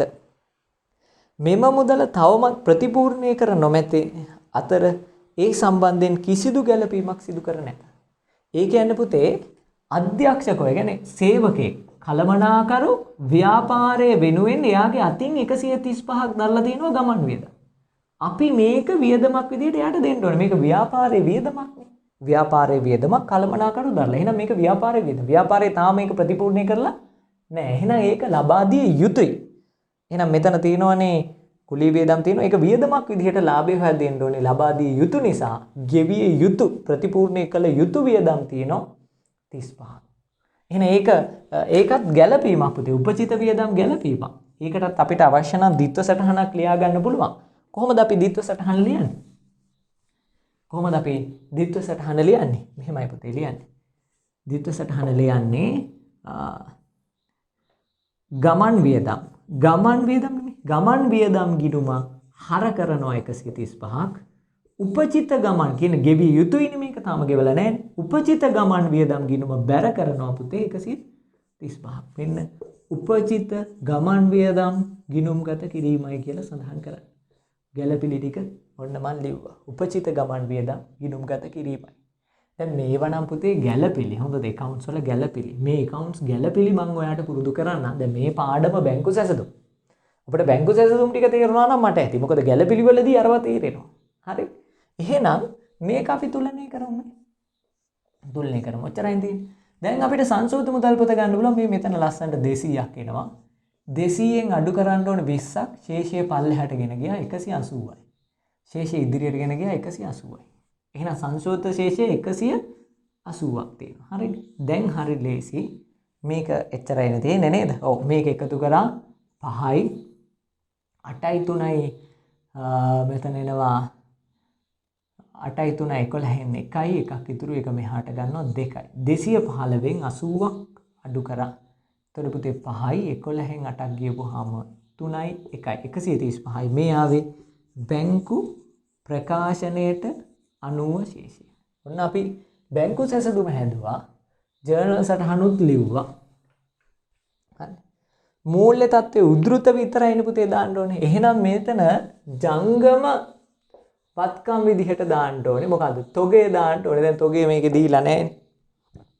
දීලා නැහැ නේද? දීලා නැහැ. එහෙනම් අපි ඊළඟට ණය ගැතියෝ කියලා දාන්න ඕනේ. ණය ගැතියෝ ඔයාලට මතක ඇති තිබ්බේ 450යි. තොගේ දීලා නැහැ. මේකේ තියෙන ටික විතරක් දාමු. 400. අයි 450 මේ 500 දාන්න නැතුව මොකද අර ඍජු ප්‍රේෂණ ණය ගැතියෝ රුජු ප්‍රේෂණ විදිහට 50ක් දීලා තිබ්බේ. ඒක සටහන් කරලා තිබෙන්නේ නැහැ. ඒක නිසා 500න් මම ඒ ණය ගැතියෝ දුන්න මුදල් අඩු කරා. ඒකෙන් අඩු කරන්න ඕනේ මොකද්ද? අඩමාන ණය වෙන් කිරීම කියද 22.5ක්. ඒ අර අවසාන ණය ගැති ශේෂයෙන් 5ක් අඩු කරා. ඔයාලට මතක ඇති. ඊට පස්සේ මෙතන මුදල් ශේෂය විදියට දාන්න ඕනේ. මේක තව වත්කම් තියනවද බලන්න. වත්කම් තිබ්බේ නැහැ. එහෙනම් මෙතන මුදල් ශේෂය විදියට දාන්න ඕනේ පුතේ. ජංගම වත්කම් ටික මොකද්ද? සංශෝධිත මෙන්න මේ ශේෂය 180යි කියන එක. හැම වෙලෙම මූල්‍ය තත්ත්වයේ තියෙන්න ඕනේ සංශෝධිත ශේෂය. මෙන්න මේ සංශෝධිත ශේෂය.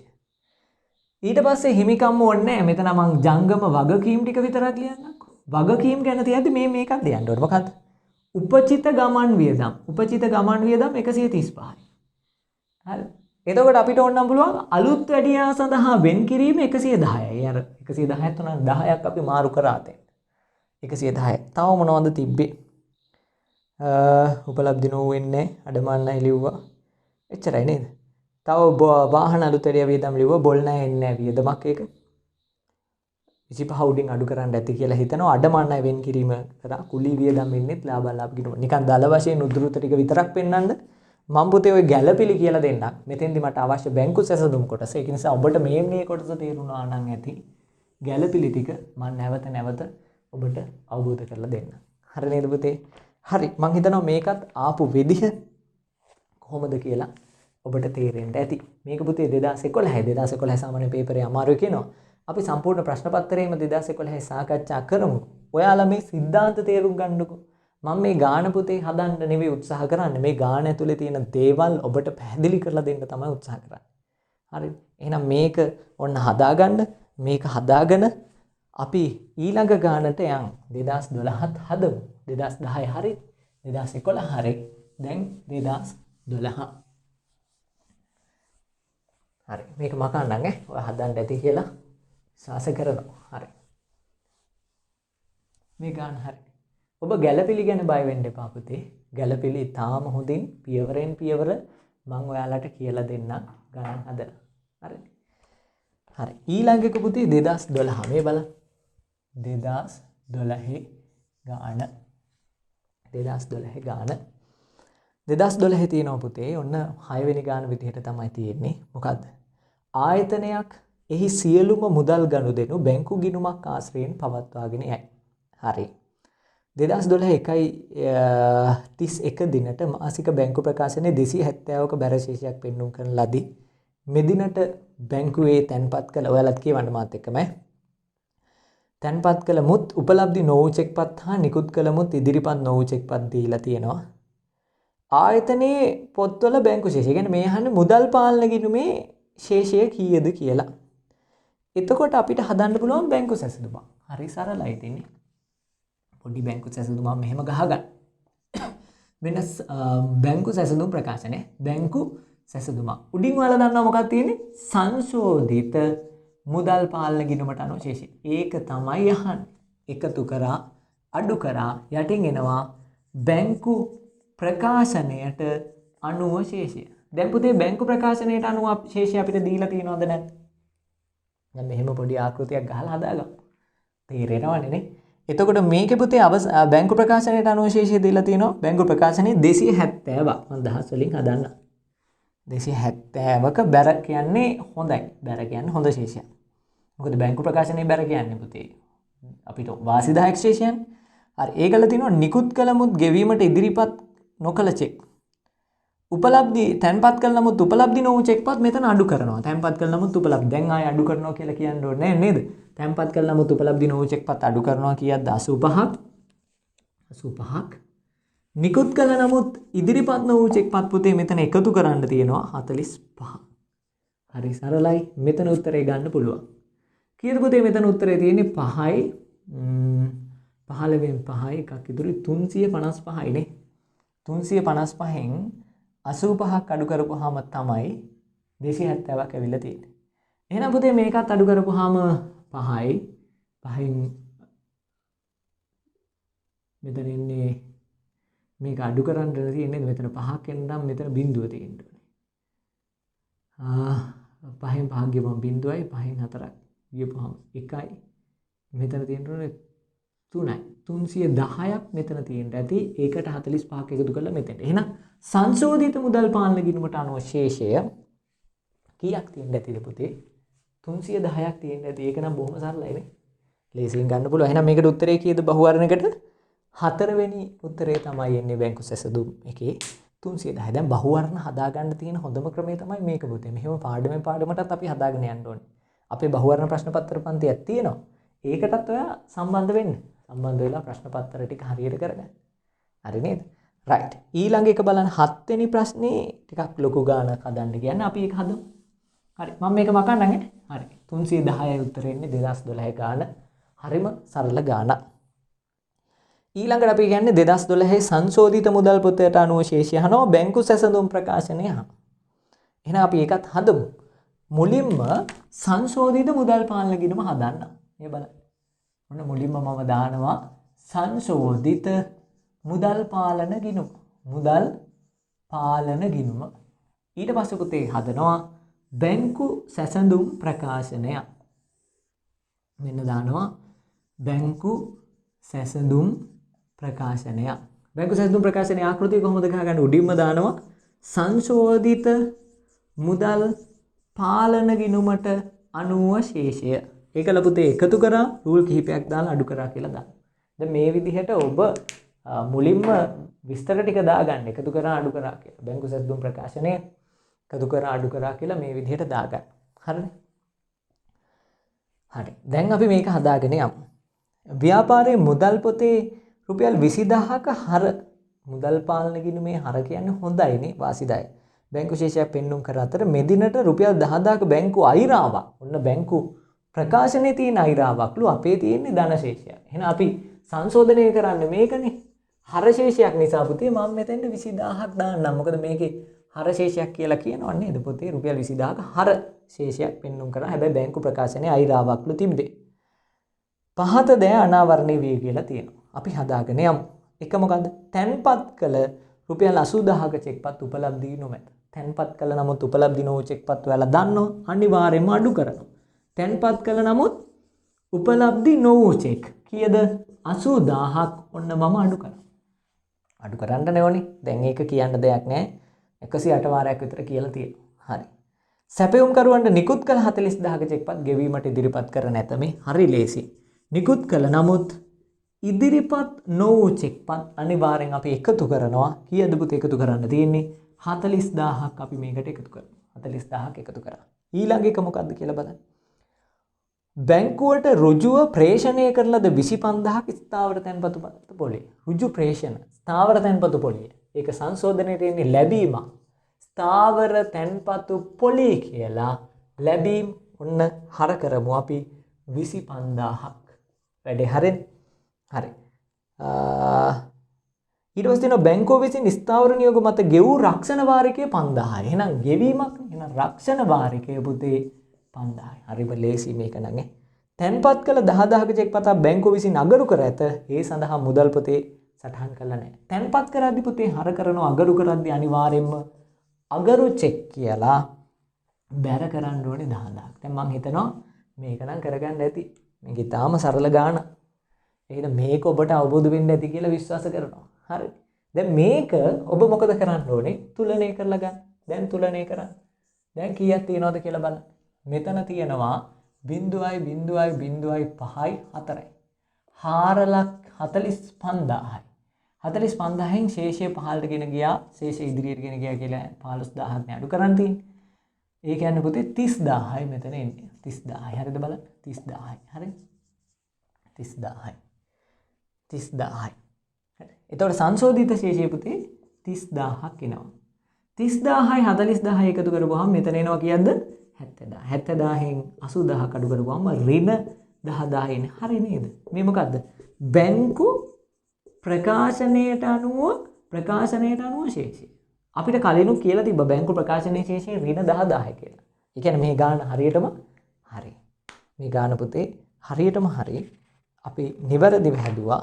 මම හිතනවා ඔයාට මේක තේරෙන්න ඇති කියලා. මේ ගාන තේරෙන්න ඇති කියලා. මේ පුතේ විභාග ප්‍රශ්න 2012 ප්‍රශ්නේ තමයි මම මේ ඔයත් එක්ක සාකච්ඡා කරේ. 2012 ප්‍රශ්නේ. හරි නේද? අපි තව එකක් හදමු. මහන්සිද නෑනේ. මහන්සි නම් වතුර එකක් එහෙම පීලා නැවත වැඩේට සෙට් වෙන්න අපි 2013 ගානත් හදමු. හරි නේද? ඔබට මේ පාඩම හොඳින්ම පුළුවන් කරන්න නම් මේ විභාග ප්‍රශ්න සියල්ල හදන්නම වෙනවා. හරි නේද? රයිට්. එහෙනම් අපි 2013 ප්‍රශ්නේ සාකච්ඡා කරමු. මම මේක මකන්න. හරි. 2013 ප්‍රශ්නය. 2013 මේ විභාග ප්‍රශ්න සියල්ල හදන්න. හරි. ඊළඟ එක තියෙනවා පුතේ 2013. මෙන්න 2013 ප්‍රශ්නේ. බැංකු සැසඳුම් ගාන 2013. හරි. මම වෙන් කරලා අරන් තියෙනවා නිබන්ධනයේ තියෙන නිසා ඔබට පහසුයි. මේකේ බලන්න පුතේ. ප්‍රශ්නාංක 8 සහ 9ට පිළිතුරු සැපීමට ආයතනයට අදාළව පහත සඳහන් තොරතුරු භාවිතා කරන්න කියලා තියෙනවා. දැන් මේකේ තියෙන තොරතුරු හොඳින් බලන්න පුතේ. 2013 මාර්තු මාසයේ හා පෙබරවාරි මාසයේ තොරතුරු තමයි දීලා තියෙන්නේ. චෙක්පත් මෙතන තියෙන තැම්පත් කරපු චෙක්පත් සියල්ල තියෙනවා. නිකුත් කරපු චෙක්පත්ුත් තියෙනවා. ඊට පස්සේ උපලබ්ධි වීම ඔය වගේ විස්තර ටිකකුත් අපිට බැංකු ගාස්තු දීලා තියෙනවා. පෙබරවාරි මාසය තුලදී ගෙවීමට ඉදිරිපත් නොකළ චෙක්පත් මාර්තු මාසයේදී ගෙවීමට ඉදිරිපත් කර ඇත කියලා තියෙනවා. හරි. අහනවා 2013 2/28. ඒ කියන්නේ පෙබරවාරි 2/28. 13 2/28. ඔව්. බැංකු ගිණුමේ සංශෝධිත ශේෂය කොපමණද කියලා. එහෙනම් සංශෝධිත ශේෂය කොපමණද අහන්නේ පුතේ සංශෝධිත පෙබරවාරි මාසෙනේ. එහෙනම් මේ අහන්නේ පෙබරවාරි සංශෝධිත මුදල් පාලන ගිණුම මම මෙහෙම එකක් ගන්නවා. පෙබරවාරි මාසේ සංශෝධිත මුදල් පාලන ගිණුම. ඒක ලේසි මං හිතන්නේ. පෙබරවාරි මාසේ සංශෝධිත මුදල් පාලන ගිණුම. මුලින්ම බලන්න පුතේ පෙබරවාරි මාසේ මුදල් පාලන ගිණුම දීලා තියෙනවනේ නේද? මේ බැංකු ගිණුමේ ශේෂය පොලි ආදායම් හා බැංකු ගාස්තු ගැලපීමට පෙර පෙබරවාරි 28 දිනට දීලා තියෙනවා 100යි. එහෙනම් මෙතන දීලා තියෙනවා සංශෝධිත ශේෂය. සංශෝධනය කරන්න කලින් 100යි. ඒක දාගන්නවා මෙහෙම 100යි කියලා. හර ශේෂයක් නෙති 100යි. ඔය යට වගුවේ ඒ කියන්නේ උඩ කොටස් දෙකේ නෙවෙයි පුතේ. අර යට කොටසේ මේ තියෙන්නේ. එහා පැත්තේ 100යි කියලා දීලා තියෙනවා දැක්කද? දැක්කනේ. තැන හොයාගත්තා. හරි. මේකේ පොලි ආදායම් ගලපලා නැහැ. දැන් බලන්න පොලි ආදායම කීයක් තියෙනවා? පොලි ආදායම 50ක් තියෙනවානේ. 50ක් තියෙනවා. ඒක පුතේ සංශෝධනය කරන මොකද කරන්න ඕනේ මේ පොලි ආදායම් කියලා 50ක් මේකට හර කරන්න ඕනේ. එතකොට බැංකු ගාස්තුත් මේකේ ගලපලා නැහැ. එහෙනම් මේකේ බැංකු ගාස්තු කියලාත් 5ක් බැර කරන්න ඕනේ. ඒ දෙක ගලපන්න පෙර කියලා කියන්නේ අනෙක් ඒවා ගලපන්න ඇති. එහෙනම් මේක තමයි පුතේ සංශෝධිත ශේෂය. මේ කොච්චර සරලද නේ? 150යි 150න් 5ක් ගියපුවාම ශේෂය 5ට ගෙන ගියා 145යි. මේක තමයි නිවැරදිම ශේෂය 145. නේ 145. ඒතර බලන්න එහෙම උත්තරයක් තියෙනවද කියලා? 145යි උත්තරේ එක විදිහට තමයිනේ බැංකු ගිණුමේ සංශෝධිත ශේෂය. අපි 100ක් ගත්තා. ඒ 100ට අර පොලි ඒ වගේම බැංකු ගාස්තු ගැලපුවා. ඒකල සංශෝධිත ශේෂය ගත්තා. අපිට සංශෝධිත ශේෂය ඊට පස්සේ නිවැරදිව ආවා. හරි. ලේසියෙන්ම ගත්ත උත්තරේ 145යි එන්නේ. ඊළඟට අහනවා බැංකු ප්‍රකාශනයේ ශේෂය කියලා 3.31 දෙන්න. එහෙනම් අපිට බැංකු සැසඳුමක් හදන්න එපා පුතේ. මේක බැංකු ප්‍රකාශනයේ ශේෂය දීලා නැහැනේ. අපි බැංකු සැසඳුමක් හදමු. මේක හරි නේද? පෙබරවාරි මාසේ අහන්නේ සංශෝධිත මුදල් පාලන ගිණුම විතරයි. හරිනේ? හරි. එතකොට 145යි තිබ්බේ. හරි. දැන් අපෙන් අහනවා බැංකු සැසඳුම් ප්‍රකාශනයක්. දැන් සැසඳුම් ප්‍රකාශනයක් බලමු. අපි ඒකට ගහමු පොඩි සංශෝධිත මුදල් පොතක්. නිකන් ගහමු හොඳද? ඒක ලේසි. සංශෝධිත මුදල් පාලන ගිණුමක් ගහමු. මේ මාර්තු මාසයයි මාර්තු. එතකොට මාර්තු මාසයේ පොඩි බැංකු සැසඳුමකුත් හදමු. මාර්තු මාසයේ මොකක්ද මේ බැංකු සැසඳුම් ප්‍රකාශනය. උඩින් දානවා සංශෝධිත මුදල් පාලන ගිණුමට අනුව ශේෂය එකතු කරා අඩු කරා කියලා දාන්න. දැන් පුතේ මුදල් පාලන ගිණුමේ මං හිතන්නේ සංශෝධනය කරන්න ඕනේ ශේෂය අපිට දීලා තියෙනවා මේ 395යි දැක්කද අර යටින් දීලා තියෙන 395 එකක් මම මෙතනින් දාගන්නම්. හරි. දැන් අපි වැඩේ කරගෙන යමු. හරි. දැන් පුතේ අපි ආරම්භක ශේෂ අසමානයිනේ කොහොමද? ආරම්භක ශේෂ සමානද අසමානද කියලා දන්නේ නැහැ. මොකද දීලා නැහැනේ. හොඳද? බැංකු ප්‍රකාශනයේ ආරම්භක ශේෂය 750ක් නෑ ඒ දීලා නැහැ. 395ක් තියෙනවා. ගිණුමේ ශේෂය දන්නවා. බැංකු ප්‍රකාශනයේ ශේෂය දීලා නැහැ. ආරම්භක ශේෂ දෙක සමාන නැහැ කොහොමද? මොකද අපිට 145යි මෙතන 245ක් ඇවිල්ලා තිනවා බැංකු ප්‍රකාශනයේ ශේෂය. රයිට්. ඒක ප්‍රශ්නයක් නෑ. ආරම්භක ශේෂ සමාන වීමට අසමාන වීමට හේතුව එක්කෝ ගිය මාසයේ තැන්පත් කළ නමුත් උපලබ්ධි නොවු චෙක්පත් වෙන්න පුළුවන්. එක්කෝ ගිය මාසේ නිකුත් කළ නමුත් ඉදිරිපත් නොවු චෙක්පත් වෙන්න පුළුවන්. හරි. ඒ සියල්ල අමතක කරන්නකෝ. මේක හදද්දි පුතේ පියවරයන් ටිකක් තියෙනවා. මොකද්ද පියවරයන්? පළවෙනි පියවර තමයි ආරම්භක ශේෂ පරීක්ෂා ක්‍රියා. ඒ කියන්නේ ගිය මාසේ තැන්පත් කරපු ඒවා මේ මාසේ උපලබ්ධි වෙලා තියෙනවද කියලා බලන්න ඕනේ. හරි. අපි බලමු ගිය මාසේ කොහොමද තියෙන්නේ කියලා. පෙබරවාරි මාසේ ඔන්න මේ පෙබරවාරි මාසේ ඈ. පෙබරවාරි මාසේ ගිය මාසේ කීයක් තැන්පත් කරලා තියෙනවද බලන්න. තැන්පත් කරපු ගාන 900යි. තැන්පත් කරලා තියෙනවා 900යි. එතකොට බලන්න පෙබරවාරි මාසේ උපලබ්ධි වූ චෙක්පත් කියලා යටින් දීලා තියෙනව නේද? උපලබ්ධිය වීම කීයක් තියෙනවද පෙබරවාරි මාසේ 900යි. ඒ කියන්නේ ගිය මාසේ තැන්පත් කරපු හැම එකක්ම උපලබ්ධි වෙලා. ඒ කියන්නේ ගිය මාසේ තැන්පත් කළ නමුත් උපලබ්ධි නොවූ චෙක්පත් නැහැ. තැන්පත් කරපු ඔක්කොම උපලබ්ධි වුණා. හරිද? හරි. ඒක ගැටලුවක් නැහැ. ගිය මාසේ නිකුත් කරපු චෙක්පත් කීයක් තියෙනවද? 600යි. ගිය මාසේ කීයක් උපලබ්ධි වෙලා තියෙනවද? මේ ඉදිරිපත් වූ චෙක්පත් ගණන පෙබරවාරි මාසේ බලන්න ඕනේ. ගිය මාසෙක මම මේ බලන්නේ. කීයද? 500යි. 500යි.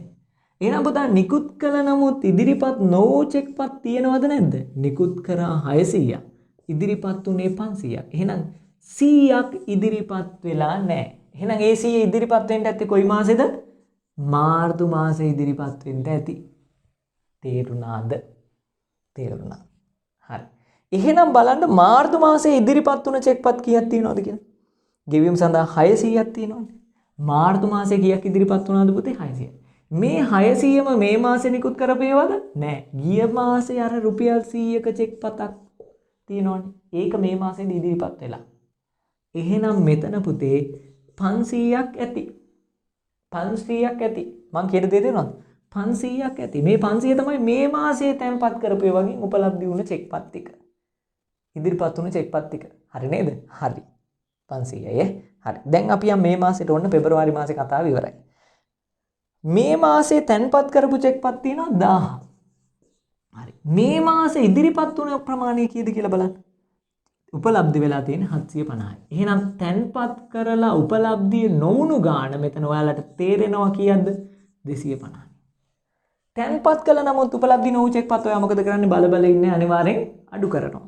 තැන්පත් කළ නමුත් උපලබ්ධි නොවු චෙක්පත් තියෙනවා පුතේ කීයද? 250ක්. මම ඒක අඩු කරන්න කරලා පෙන්නන්න බෑවට. හරි. මේ මාසේ නිකුත් කරපුවා කීයක් තියෙනවද? 750යි. මේ මාසේ ඉදිරිපත් වුණ චෙක්පත් 600ද නැහැ.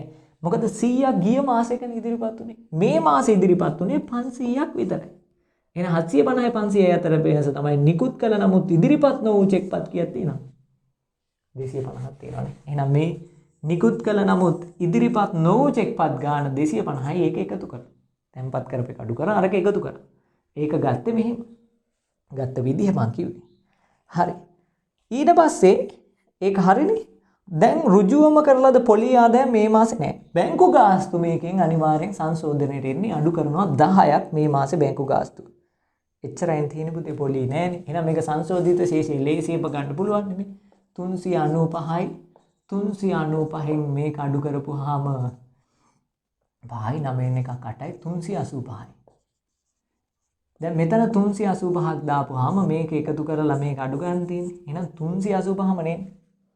ඇයිද මේ ආය කියන්න ඕනේ නැහැ. අඩු කරලා බලන්න 385මයි එන්නේ. 385මයි එන්නේ. එතකොට පිළිතුර විදිහට ගන්න වෙන්නේ කියලා පුතේ 4. දැන් මේකේ 250ම ඇවිල්ලා 385 ගත්තේ මේකෙන් විතරක් ගන්න පුළුවන්. නමුත් අපි දන්නේ නැනේ. ආපු තියරිය තමයි මම ඔයාලට පැදෙන්නේ. මම කිව්වේ මගේ මේ අරමුණ මේ ගාන හදන මේකම නෙවෙයි. මේකේ තියරිය මේක ඇතුලේ තියෙන સિદ્ધාන්තය ඔයාට හොඳින්ම අවබෝධ කරලා දෙන එක තමයි ගියේනේ. ගණන් හදන්න පුළුවන් පුතේ ලේසියෙන්. හරි මේක හරි. එහෙනම් 9 වෙනි එකට උත්තරේ කීයද පුතේ? 4 එන්නේ. හරිනේ. හොඳ උස්මක් ගන්න. මහන්සි නම් ඕක නවත්තලා ගිහිල්ලා වතුර එකක් එහෙම බීලා එන්න. ඒකටලා ඊළඟ ගානත් අපි හදමු හැබැයි. හරි. ඊළඟ ගානත් හදමු. අපරාධෙන් නැත්තන් නේ. අපරාධෙන් නැත්තම් අපි ඊළඟ ගානත් හදමු. ඊළඟ ගානත් හදමු.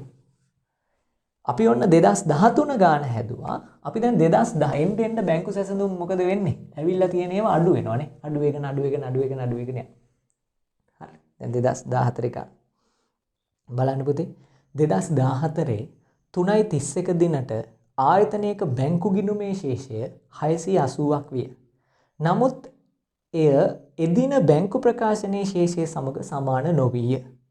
මෙම වෙනසට හේතු වූයේ පහත දෑය.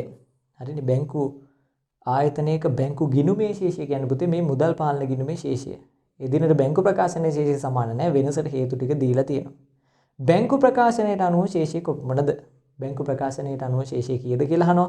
මූල්‍ය තත්ත්ව ප්‍රකාශනයේ පෙන්눔 කරන ශේෂය. ඒත් හරි ලේසි උත්තරයක් තියෙන්නේ. මේකේ අහන්නේ මොකද්ද? සංශෝධිත මුදල් පාලන ගිණුමේ ශේෂය කීයද? ඒක ලහනවා බැංකු ප්‍රකාශනයට අනුව බලන්න. ඉතින් අපිට පොඩි බැංකු සැසඳුමක් තමයි ගහන්න වෙන්නේ. බැංකු සැසඳුම් ප්‍රකාශනය. උඩින්ම දානවා මොකද්ද? සංශෝධිත මුදල් පාලන ගිණුමට අනුව ශේෂය. එකතු කරා රූල් කිහිපයක් තියෙනවා අඩු කරා කියලා තියෙනවා. දැන් පුතේ සංශෝධිත මුදල් පාලන ගිණුමට අනුව ශේෂය හොයන්න කලින් බැංකු ගිණුමේ ශේෂය තියෙනවනේ. ඒක මම දාගන්නම් 680ක් විය කියලා තියෙනවා. ස්ථාවර නියෝග මත ගෙවීම් 10ක් සටහන් වෙලා නැහැ. ඒක සංශෝධනය තියෙන. එහෙනම් මේක ස්ථාවර නියෝග මත ගෙවීම් 10ක් බැර කරනවා. බැංකුවේ තැන්පත් කළ 40ක චෙක්පත් ඔබ තැන්පත් කළ නමුත් උපලබ්ධි නොවූ චෙක්පත් ඔයාලා දන්නවා මේකෙන් අඩු කරන්න ඕනේ. ඉතින් දැන් ආයේ කියන්න දෙයක් නැහැ. ඔටෝ එනවනේ. ටක් ගාලා අඩු කරනවා. තැන්පත් කළ නමුත් උපලබ්ධි නොවූ චෙක්පත් තියෙනවා 40ක් අඩු කරනවා. හරි. එච්චරෙන් තියෙන්නේ. ඔව්. එහෙනම් මම සංශෝධිත ශේෂය මෙතනින් ගන්නවා කියයිද? 680යි මෙන්න 680න් ශේෂය පහළට ගෙන ගියා 670යි. ශේෂය ඉදිරියට ගෙන ගියා 670යි. ඒක මම මෙතෙන්ට දානවා 670යි. එකතු කරන්න නැහැ අඩු කරන්න තියෙනවා 0.7න් 4ක් 3යි 630යි. මේ මොකක්ද ආවේ? බැංකු ප්‍රකාශනයට අනුව ශේෂය. හරි. දැන් හරිම ලේසි. බැංකු ප්‍රකාශනයට අනුව ශේෂය කීයද? 630යි. මූල්‍ය තත්ත්ව ප්‍රකාශනයේ දක්වන්න ඕනේ ශේෂය කීයද? 670යි. උත්තර දෙක ආවනේ. මම හිතනවා උත්තර දෙක ලේසියෙන්ම ගන්න පුළුවන්. හරිද? හරි. උත්තර දෙක ලේසියෙන්ම ගන්න පුළුවන්. මම හිතනවා මේක ඔයා හරියට හදා ගන්න ඇති. මේ පුතේ 2014 අපිට ආපු ගාණක්. 2014 අපිට ආපු ගාණක්. අපි ඊට පස්සේ 2015 ආපු ගාණක් හදමු. එන්න අඩු වෙනවනේ. පොඩි ප්‍රශ්න ටිකක් ඇවිල්ලා තියෙනවා. 2014 හරි 2015 ගාන හදමු. 2015 ආපු ගාන හදමු. විභාග ප්‍රශ්න විග්‍රහය මේ යන්නේ 2015 ප්‍රශ්නේ. මොකද්ද 2015 ප්‍රශ්නේ? ව්‍යාපාරයක් 2015 3.31 දිනට බැංකු ගිණුමේ ශේෂය බැංකු ප්‍රකාශනයේ ශේෂයට වඩා වැඩි විය. ඒ කියන්නේ පුතේ මුදල් පාලන ගිණුමේ ශේෂය තියෙනවා. මුදල් පාලන ගිණුමේ ශේෂය වැඩිලු බැංකු ප්‍රකාශනයේ ශේෂයට වඩා. බැංකු ප්‍රකාශනයේ ශේෂයට වඩා මෙන්න මේක වැඩිලු. මුදල් පාලන ගිණුමේ ශේෂය වැඩිලු. හරිද? අහනවා වැඩි විය. ව්‍යාපාරයේ බැංකු ගිණුමේ හෝ බැංකු ප්‍රකාශනයේ වැරදි නොතිබුණ බව උපකල්පනය කරන්න. බැංකු ගිණුමවත් බැංකු ප්‍රකාශනයවත් වැරදි නැහැ. මෙම වෙනසට හේතු වේකි කරුණු දෙයක්. හරි ලේසියි. මුදල් පාලන ගිණුමේ වැඩි වෙන්නේ කොහොමද? වැරදි නැත්තම් මේව වැරදි නෙවෙයිනේ පුතේ. තැන්පත් ඔයා හිතනකො තැන්පත් කළ නමුත් උපලබ්ධි නොවූ චෙක්. දැන් මොකද වෙන්නේ? තැන්පත් කරද්දි මුදල් පාලන ගිණුමට එකතු කරනවා. අපි හර කරනවා. උපලබ්ධි උනේ නැත්තම් බැංකුවට එකතු කරන්නේ නැහැ. එහෙනම් මුදල් පොතේ ශේෂය වැඩි. එහෙනම් පළවෙනි එක මොකද්ද? තැන්පත් කළ නමුත් උපලබ්ධිය නොවූ චෙක්. නොවූ චෙක්. ආයේ මෙයා බැංකු ගාස්තුවක් සටහන් කරලා. බැංකු ගාස්තුවක් සටහන් කළා. ස්ථාවර නියෝග ගෙවීමක් තියෙනවා. එතකොට මෙයා ස්ථාවර නියෝග ගෙවලා අඩු කරලා මෙයා බැංකු ප්‍රකාශනය ආපුවාම නේද දන්නේ? අඩු කරලා නැහැ. පැහැදිලිද? එතකොට මෙතන තියෙනවා මොකද්ද? ස්ථාවර නියෝග ගෙවි. මේ හේතු නිසා මුදල් පාලන ගිණුමේ ශේෂය වැඩි වෙනවා බැංකු ප්‍රකාශනයේ ශේෂයට වඩා සාමාන්‍යයි. හරි නේද? හරි ඔය ඕනේ වැරද්දක් වෙනසක් ඔබ ලියා ගන්න. හරි මම හිතනවා මේ 2015 ගානක් ඔයාට තේරෙන්න ඇති. ඊටාම සරල ගානක්. මහන්සිද? නෑනේ. තව එකක් හදමු. 2016 ගාන බලන්න. 2016 බැංකු සැසඳුම් ප්‍රකාශන වල ආපු ගාන බලන්න. 2016 ගාන. 2016 විභාග ප්‍රශ්නේ අපි මේකත් සාකච්ඡා කරමු. 2016 විභාග ප්‍රශ්නේ අපි සාකච්ඡා කරමු. කොහොමද පුතේ 2016 ඉන්නේ? මේක අහන්නේ සංශෝධිත එකයි බැංකු ප්‍රකාශනයේ ශේෂයයි. එහෙනම් අපිට කොහොමත් අර ආකෘතීන් දෙක නැවත ගහ ගන්න වෙනවා. මොකද්ද? සංශෝධිත මුදල් පාලන ගිණුම. මෙන්න සංශෝධිත මුදල් පාලන ගිණුම. ඊට පස්සේ පුතේ ගහ ගන්න වෙනවා බැංකු සැසඳුම් ප්‍රකාශනය. මෙන්න ගහනවා බැංකු සැසඳුම් ප්‍රකාශනය. උඩින්ම දාගමු සංශෝධිත මුදල් පාලන ගිණුමට අනුව ශේෂය. ඊට පස්සේ පුතේ එකතු කරා රූල් කිහිපයක් තියෙනවා අඩු කරා කියලා දාන්න. දැන් මේ විදිහේ එකක් දාගන්න. මේ විදිහේ එකක් ගහගමු. ගහගෙන අපි මේක සාකච්ඡා කරගෙන යන්න. දැන් පුතේ මම මේ උගන්වන උපරිම වෙලාවේ ඔබට විෂය කරුණු පමණක්ම අවබෝධ කරවන්නේ. මොකද අපිට විභාගය තමයි ඉලක්ක කරගෙන තියෙන්නේ. විභාගයට අපි උපරිම සාධාරණයක් කරන්න ඕනේ. මේ විෂය කරුණු හොඳින්ම ඔළුවට දාගෙන අපි කෙසේ හෝ ඒ සාමාර්ථයකට යා යුතුයි. ඔබ විශ්වාසයෙන් රැඳිලා ඉන්න මේ ඔන්ලයින් පාඨමාලාවත් එක්ක ඔබ එකතු වුණොත් ගිණුම් කරන්නේ අනිවාර්යයෙන්ම පුතේ ඔබට ඒකක් එනවා. මොකද මේ සියලුම ප්‍රශ්න පත්‍ර විග්‍රහය බහුවර්ණ ප්‍රශ්න සාකච්ඡා කරලා තියරි කොටස් කියලා දීලා මේ විදිහට පාඩමෙන් පාඩම ස්ථාවර වෙනවා නම් ඔබට සියලුම පාඩම් ඒකක 16ම පුළුවන්. ඒකක 16ම පුළුවන් කියන්නේ ඔබට විභාගයේ ප්‍රශ්න පත්‍ර වලට හුරු වීමක් තියෙන නිසා අනිවාර්යෙන් ලියන්න පුළුවන්. මොකද අපි ප්‍රශ්න පත්‍ර නිරන්තරයෙන් සාකච්ඡා කරනවා. හරි නේද? රයිට්. එතකොට 2016 ප්‍රශ්නේ අපි සාකච්ඡා කරගෙන යමු. බලන්න පුතේ 2016 3.31 දින සමාගමේ බැංකු ශේෂය 450ක් වේ. එදිනට බැංකු ප්‍රකාශනයේ ශේෂය සමග එකඟ නොවි. මේ කියන්නේ පුතේ මුදල් පාලන ගිණුමේ ශේෂය. එහෙනම් මම මෙතන දානවා මුදල් පාලන ගිණුමේ ශේෂය කීයද? 450යි. 450යි. හරිනේ? 450යි. අපි වැරදි ටික දාගෙන යන්න. ණයගැතියන් විසින් 80ක චෙක්පත් බැංකුවට ඍජුවම තැන්පත් කර තිබුණේ. ඍජු ප්‍රේෂණ මොකද කරන්නේ? හිතන්න දෙයක්වත් නැහනේ. දැන් මේකේ හර කරනවා මේ. ඍජු ප්‍රේෂණ මුදල් පාලන ගිණුමේ සටහන් වෙලා නැත්නම් අපි ඒක හර කර 80යි. බැංකුව විසින් ස්ථාවර නියෝග අයියෝ ගේමක් නැහනේ. ස්ථාවර නියෝග මේකේ පුතේ බැර කරනවනේ. කීයද? 40යි. හරි. ඊට පස්සේ බැංකුවේ තැන්පත් කළ 60ක චෙක්පත් අගරු වියද තැන්පත් කරද්දි හර අගරු වෙද්දි බැර. එහෙනම් පුතා මේ තියෙන්නේ අගරු චෙක්පත් කීයක් තියෙනවද? 60ක්. ඔන්න අගරු චෙක් වෙලා තියෙනවා 60ක් අගරු වෙලා. බැංකුවේ තැන්පත් කරන ලද 20ක චෙක්පත් මෙතෙක් උපලබ්ධි වී නොමැත. තැන්පත් කළා නමුත් උපලබ්ධි නොවු චෙක්පත් එකතු කරනවද අඩු කරනවද? ටක් ගාලා කියන්න. අඩු කරනවා. මේ තැන්පත් කළා නමුත් උපලබ්ධි නොවු චෙක්පත් අඩු කරන්න ඕනේ කීයද? උපලබ්ධි නොමැත 20යි. ඊළඟ බලන්න. රුපියල් 30ක නිකුත් කරන ලද චෙක්පත් ගෙවීම සඳහා මෙතෙක් ඉදිරිපත් කරන මැත. හරි ලේසිනේ. නිකුත් කර නමුත් ඉදිරිපත් නොවු චෙක් මේක එකතු කරනවා කීයද පුතේ? 30ක් එකතු කරනවා. 30ක් එකතු කරනවා. දැන් හරි. ඔච්චරයි තියෙන්නේ. දැන් හරිම සරලයි. මේ බලන්න පුතේ. මේක මේ තුලණය කරගන්න මේ ලේසි.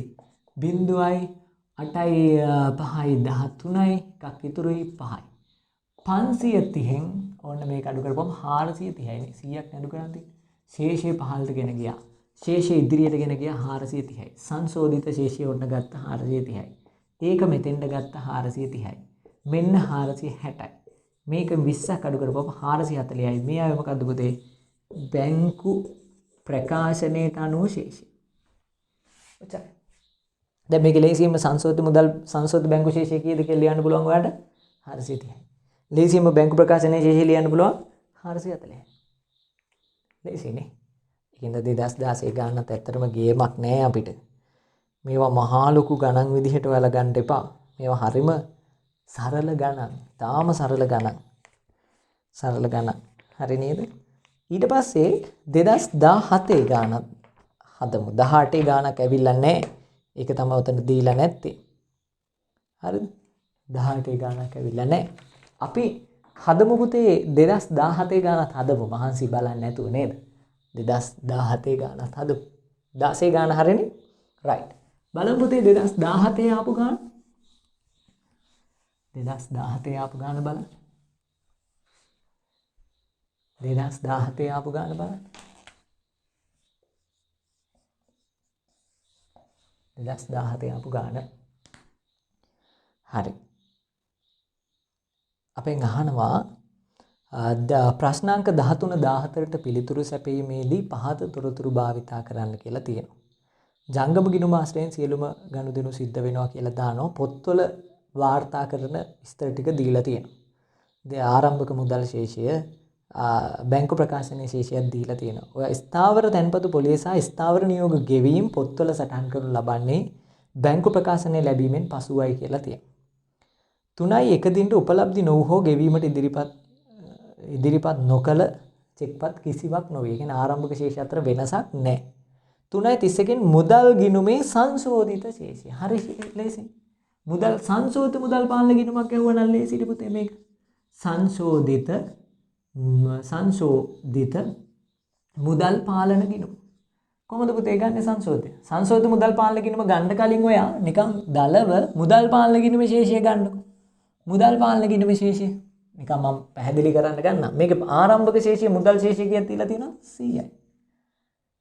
ඒක පුතේ ඉස්සරොම ලැබීම් channel එකතුව මේක ලැබීම් කියලා 1200ක් හර කරමු. ගෙවීම් ටික ඔයා දන්නවා බැර කරනවා. එහෙනම් ගෙවීම් කියලා 900ක් පුතා බැර කරනවා. මේ 900ක් බැර කරනවා. දැන් ලේසියිනේ වැඩේ. දැන් ලේසි වැඩේ. හරි 900ක් බැර කරනවා. දැන් ලේසි. දැන් මේක බැර කරලා ගන්න. කීයක් තියෙනවද? ඔච්චරයිනේ තියෙන්නේ නේද? ඔව් ඔච්චරයි තියෙන්නේ. එහෙනම් මේක බැර කරපුවාම වෙනවා 0.031යි 1300යි 1300යි නෝ 1300ෙන් 900ක් ගියපුවාම 13න් 9ක් ගියපුවාම 4යි 400යි. ඒ කියන්නේ පුතේ තිබ්බ ශේෂය 400යි. අපෙන් අහන්නේ තිබ්බ ශේෂය නෙවෙයි සංශෝධිත ශේෂයනේ. එහෙනම් ඒක මම මෙතනින් පුතේ 400යි කියලා දැම්මා. දැන් සංශෝධනය කරගෙන යන්න. උපලබ්ධි නොවු චෙක්පත් වැඩක් නැහැ. ගෙවු ඉදිරිපත් කරපු චෙක්පත් වැඩක් නැහැ. ස්ථාවර තැන්පතු පොලිය වැදගත්. ඒක මොකද කරන්නේ මේ? ස්ථාවර තැන්පතු පොලිය මෙතන මොකද කරන්න ඕනේ? එකතු කරන්න ඕනේ. ඔබ දන්නවා එකතු කරන්න ඕනේ කියලා දැන්. 200යි නේ. ඊළඟ එක ස්ථාවර නියෝග ගෙවීම් 50 බැර කරන්න ඕනේ. දැන් හරිම ලේසි සංශෝධිත ශේෂය එනවා. කීයක් දෙන්න බලන්න? 600යි 650ක් ගිහපුවම ශේෂය 15 ගෙන ගියා කීයක්ද? 550යි. 550යි. එහෙනම් මේකේ උත්තරේ කීයද? සංශෝධිත ශේෂය අපිට ලේසියෙන්ම ගන්න පුළුවන් පුතේ 550යි. 550යි කියලා ගන්න. හරිනේ? හරි. තව ප්‍රශ්නයක් තියෙනවා ඒකේ 14. 2017 මාර්තු මාසයේ සඳහා මෙම ව්‍යාපාරයේ මුදල් ගනුදෙනු සම්බන්ධයෙන් පහත කුමන ප්‍රකාශනයේ නිවැරදිද? ඒ බලන්න ඒ එකේ මොකද්ද කියන්නේ? ඒ ගනුදෙනුවේ මොකද්ද කියන්නේ? ඒ ගනුදෙනුව මාර්තු මාසයේ සඳහා මුළු ලැබීම 1400යි. හරිද බලමු. ලැබීම් channel තියෙනවා පුතේ 1200ක්. උඩම තියෙන ලැබීම්. ඊට පස්සේ තව ලැබීමක් තියෙනවනේ මොකද්ද? ස්ථාවර තැන්පතු පොලි බැංකුවට ලැබිලා තියෙනවනේ 200ක්. එහෙනම් මුළු ලැබීම 1400යි තමයි. ඒ කියන්නේ A කියන එක හරි. B බලමු. මාර්තු මාසයේ සඳහා මුළු ගෙවීම් 950යි. හරිද බලන්න. ලැබීම් ගෙවීම් channel තියෙනවා 900යි. ස්ථාවර නියෝග ගෙවලා තියෙනවනේ 50ක්. එහෙනම් 950යි තමයි. ඒකත් හරි. C බලන්න. උපලබ්ධි නොවු චෙක්පත් 200ලු. හරිද බලමු. අපි තැන්පත් කරපු චෙක්පත් කීයක් තියෙනවද? 1200යි. දැන් උපලබ්ධිය ඌ චෙක්පත් කියලා කීයක් තියෙනවද? 1000යි. එහෙනම් තැන්පත් කරා 1200ක් උපලබ්ධි උනේ 1000යි. උපලබ්ධි නොවු තිබ්බ 200ක්. සීත් හරිනේ. හරි. D බලන්න. ගෙවීමට ඉදිරිපත් කළ චෙක්පත් නොකළ චෙක්පත් 150යිලු. ගෙව්වා 900ක්. බැංකුවට ඉදිරිපත් වෙලා තිබ්බා 750ක්. එහෙනම් මේ අතර වෙනස 150යි. එහෙනම් සීත් හරිනේ. නිකුත් කරන ළමුත් ඉදිරිපත් නොවු චෙක්පත් 150. එහෙනම් මේකේ A B C D කියන මේ සියල්ලම පුතේ හරියනවද නැද්ද? අනිවාර්යෙන් හරි. එතකොට 2018 දී පුතේ ගාණක් ඇවිල්ලා නැහැ. 2019 ගාන ලාභ අරමුණු කරනගත් පාඩමට අදාළ ගාණක්. මම ඒකත් 2020 ගාණත් ඔබ තනියම හදන්න. නමුත් මම මේ ගණන් දෙකත් හදලා ඔබට පැහැදිලි කරලා දෙන්නම්. මම හිතනවා ඔබට දැන් නම් බැංකු සැසඳුම් ප්‍රකාශන වලට අදාළව පුතේ පුළුල් අවබෝධයක් ඇති. තවදුරටත් මේකේ ගැටලු තියෙනවා නම් ඔයාලට පුළුවන් මගෙන් අහන්න. පැහැදිලිද? අපි ඊළඟට සාකච්ඡා කරමු මොකද්ද? පාලන ගිණුම් වලට අදාළ දේවල්. දැන් බැංකු සැසඳුම් මෙතනින් ඉවර නෑ. මොකද අපි ප්‍රශ්න පත්‍ර පන්තිවල නිරන්තරයෙන් බැංකු සැසඳුම් අභ්‍යාස නැවත හදනවා. මම හිතනවා ඔබ හොඳින්ම මේක අවබෝධ කරගන්න ඇති කියලා. එහෙනම් පුතේ හැමෝටම ආයුබෝවන්. අපි ඊළඟ කොටසත් එක්ක හම්බෙමු.